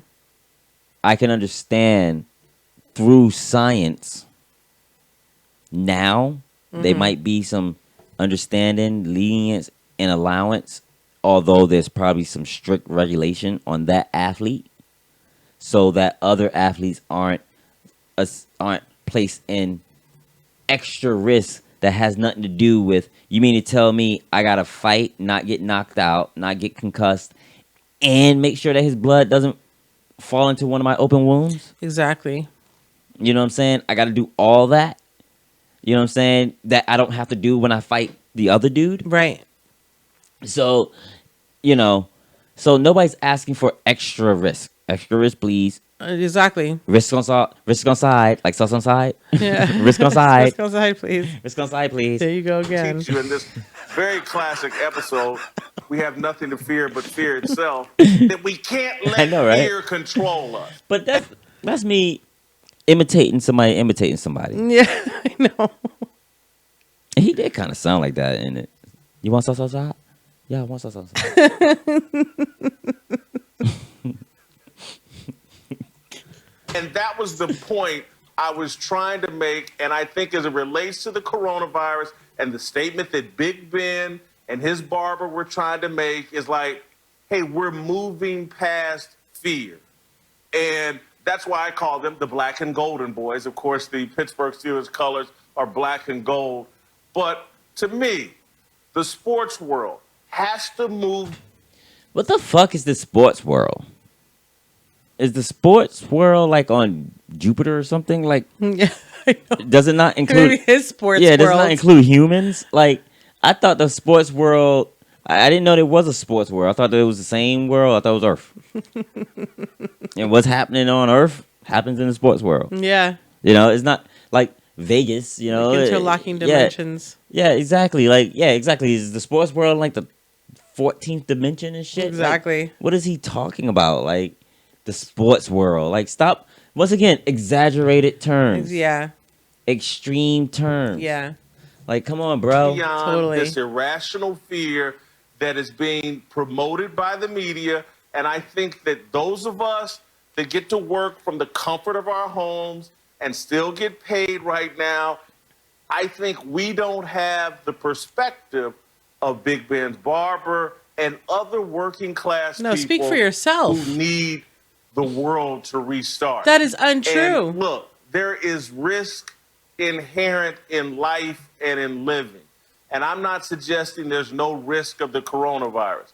I'm saying we're over the top with our fear and previous generations faced challenges similar or just as dangerous and kept functioning.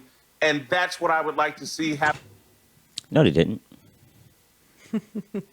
Shit happened, and they had to deal with it. Yeah. Shit happened, and they had to deal with it. They probably were towns devastated by things back in the day. You know? Oh, hell yeah, all the time. And shit happened, you had to deal with it. Mm-hmm. They dealt with it the way that they dealt with it. We're dealing with it the way we deal with it. Once again, just because you throw the word irrational fear, yeah, doesn't make it right. Right. It doesn't validate anything that you're saying. It doesn't make it. It doesn't even make it sound smart. It just makes it. It starts making it sound like you're scared. Like you're scared the world's gonna pass you by, bro. Exactly. Everybody else is sitting there like, okay, when this shit is over with, we'll be back and we're gonna turn up. Yeah. You're like, oh my God. He's bored. And he wants other people to go out there and damn their health. Oh my God, the world's gonna pass me by while I'm stuck in my house, waiting for death to come. Mm-hmm. What if death does come while I'm in here? Well, then it did. You know what I mean? Yeah, you know what you can do to stop it. But so far, it's only been 6 months. From the sports world, because I think it's very important. The sports world is very important to our culture. He said the They sports can be a world like leader. 9 I times. like what Big Ben did here. It's just a small, subtle thing. Yeah, because he It's ain't not picking great and choosing. heroics. But to me, as the sports world, we've overdosed on fear. And so I want to open back up the conversation and see if Marcellus and LeVar can see where I'm coming from today, now that I've broken it down with a Golden Girls analogy rather than a Civil War analogy. Has the sports world overdosed on fear, Marcellus? No, they have not. Only thing I'm getting because from I know, because I'm realistic, is an overdose of ignorance or entitlement. Ignorance and entitlement, and that's where I want to end it on. Science don't give a science. Shit like this, viruses. Yeah. Love ignorance and entitlement. That's how it spreads. They're like, give me ignorance, entitlement, Yes. yo. Ignorant entitlement first. I'll take you mofos first, bro. Ignorance, entitlement. Like, the dude has tried to tell him. He's like, look, man, there's too many other... Was that Sophie Cakes? It was one of them. He's like, there's too many variables. There's some... He has asthma. He's like, you expect for someone like me to go back and play? Yes, damn your health. And this guy's going to go, yeah, I know some people are going to get sick. Some people might even die. Get the fuck out of here. It's a basketball game. Exactly. Or a football game or whatever. No one should die over a game. Nobody should die for a game. Nobody should die. No one should risk it over a game. A dude, just the same way nobody should die over a game, nobody should be killed for going into a fucking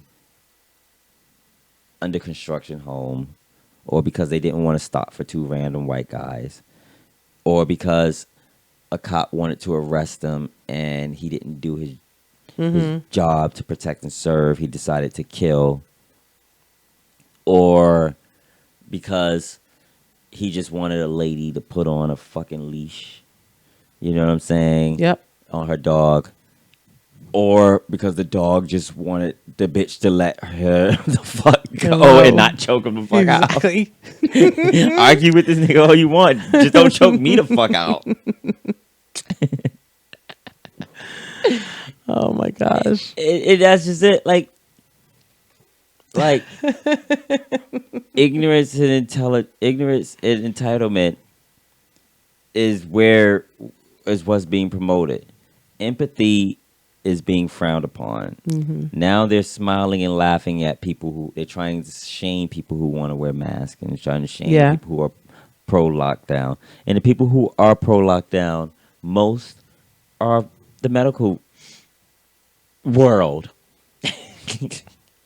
The same world that's going to have to treat the fucking sports world. Exactly. In fact, when the sports world takes all these tests, you know who analyzes these tests? The science world. Yeah. The medical world. The ones who should. You know what I'm saying? The sports world just plays sports. So ending it there, it's like, once again, there's something going on that's draining the empathy and the ignorance and supplying the ignorance and the entitlement. And the more people that sees that you're being surrounded by entitlement and ignorance, then maybe the more of us can then stand up to people that we would normally get along with, right, and be like, nah, you're being a little bit entitled here. Yeah. You're being a little bit ignorant, and science don't give a fuck about that. So that's very true. You know, and for me, I'm just gonna call them all flat earthers. They've been labeled. I can't deal with a flat earther. So those are just not your kind of people. Nope. I can never have a time for a flat earther. That's like, I've said it before. It's like trying to get somebody who don't know the ABCs to write me a love letter. I don't even want to try to read it. I don't think it can be read. Not without a legend. I'm sure as hell not gonna feel the love. No, not if you can't read it. So, speaking of love, I would love to do an ad. What's today's ad? Today's ad is Guess. Oh, yes. Yeah. Yes, old school. Well, not so much. Not so much. I mean, they go back a long time. Yeah. Guess jeans were like, you know, they were just up there with like Levi's. And who was the model back in the days that was the major Guess model? I know they've had several over time. Big time names. Was Cindy Crawford a Guess model? I want to say she was. I thought she was like the big one too. I even thought Like My Body, but I could be wrong. I don't. Yeah, she was one of them. Ah, look at me. I know, that was really, really good. She was one for a very long time. Yeah. Drew Barrymore. Okay. So Claudia Schiffer in 1992. Okay. Anna Nicole Smith in 93, as well as Drew Barrymore. Wow, they came out in the 90s? I thought they were out even before that. Oh, okay. Yeah, they were out way before that too. Then I guess these are just to name a few. Oh, I thought Sidney Crawford, but okay. Well, we were good. We were 2 out of 3. Yeah, that wasn't so bad. I mean, they've had in the 80s as well, but what do they have nowadays? Like, in terms of, they just jeans or no, they have. I mean, they have like apparel. Like, yeah, they do. They have jeans, shirts. Okay. Not just jean stuff, denim stuff, but they have, all sorts of. Well, yeah, they're like a brand now. Yeah. You know what I'm saying? Sunglasses, shoes. Oh, that's dope. Yeah, they have accessories. Oh, okay. I didn't know that. Like yeah, Guess hoodie or something like that. Oh, yeah. All day. Hmm. Yep. Hats. You mean, you name it. Guess has it. And the current ad they're running now, you get 20% off almost anything on their website and free shipping with your orders over $5. Well, that's pretty good. And in a day like this, you need a little bit of online shopping therapy. Hey, spending money is always a good thing. If you have it, by all means, spend it. It keeps the economy going. There are businesses out there that could use it. Absolutely. But at the same token, get yourself a little break. Use your best judgment. Absolutely.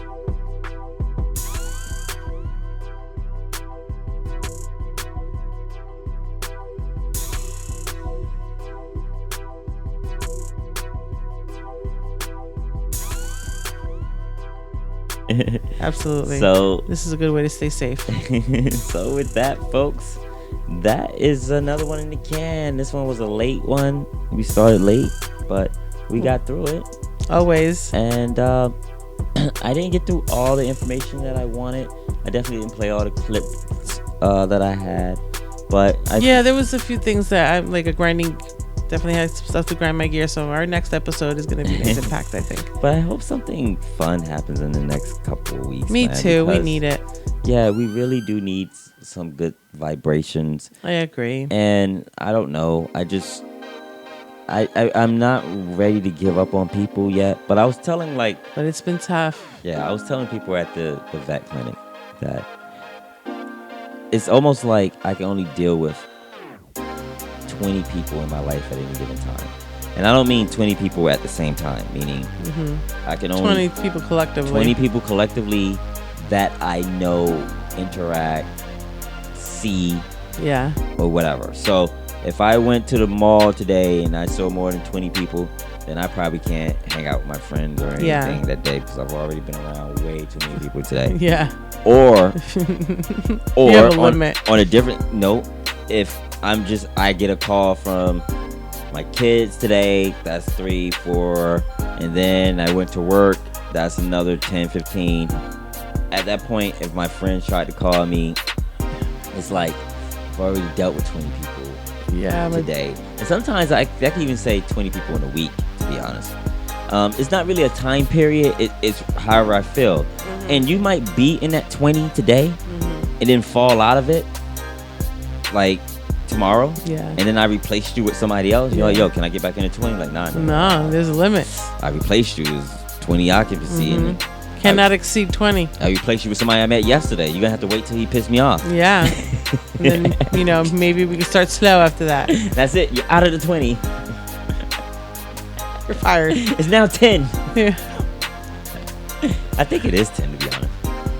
Is it 10? I think it's 10. I don't think so. Knowing you, yeah. So, anyway, so that was that. Hopefully more than 10 people will check us out. And, either way, folks, let's try to spread some knowledge, try to spread some good vibrations, and let's just try to be overall cool. There's a lot of faults out there, a lot of evil out there, and let's just, try to have some empathy. Just be good to each other. We're going to always try to finish it off with just empathy with that. And with that, we are out of here. Thanks, guys. And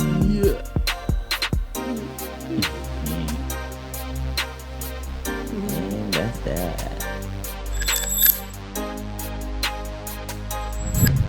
Hey guys, thanks for watching. And to see more T4J content, please visit TMC4JMC.com. And don't forget to like, comment, share, and subscribe down below. That's what's up. Peace.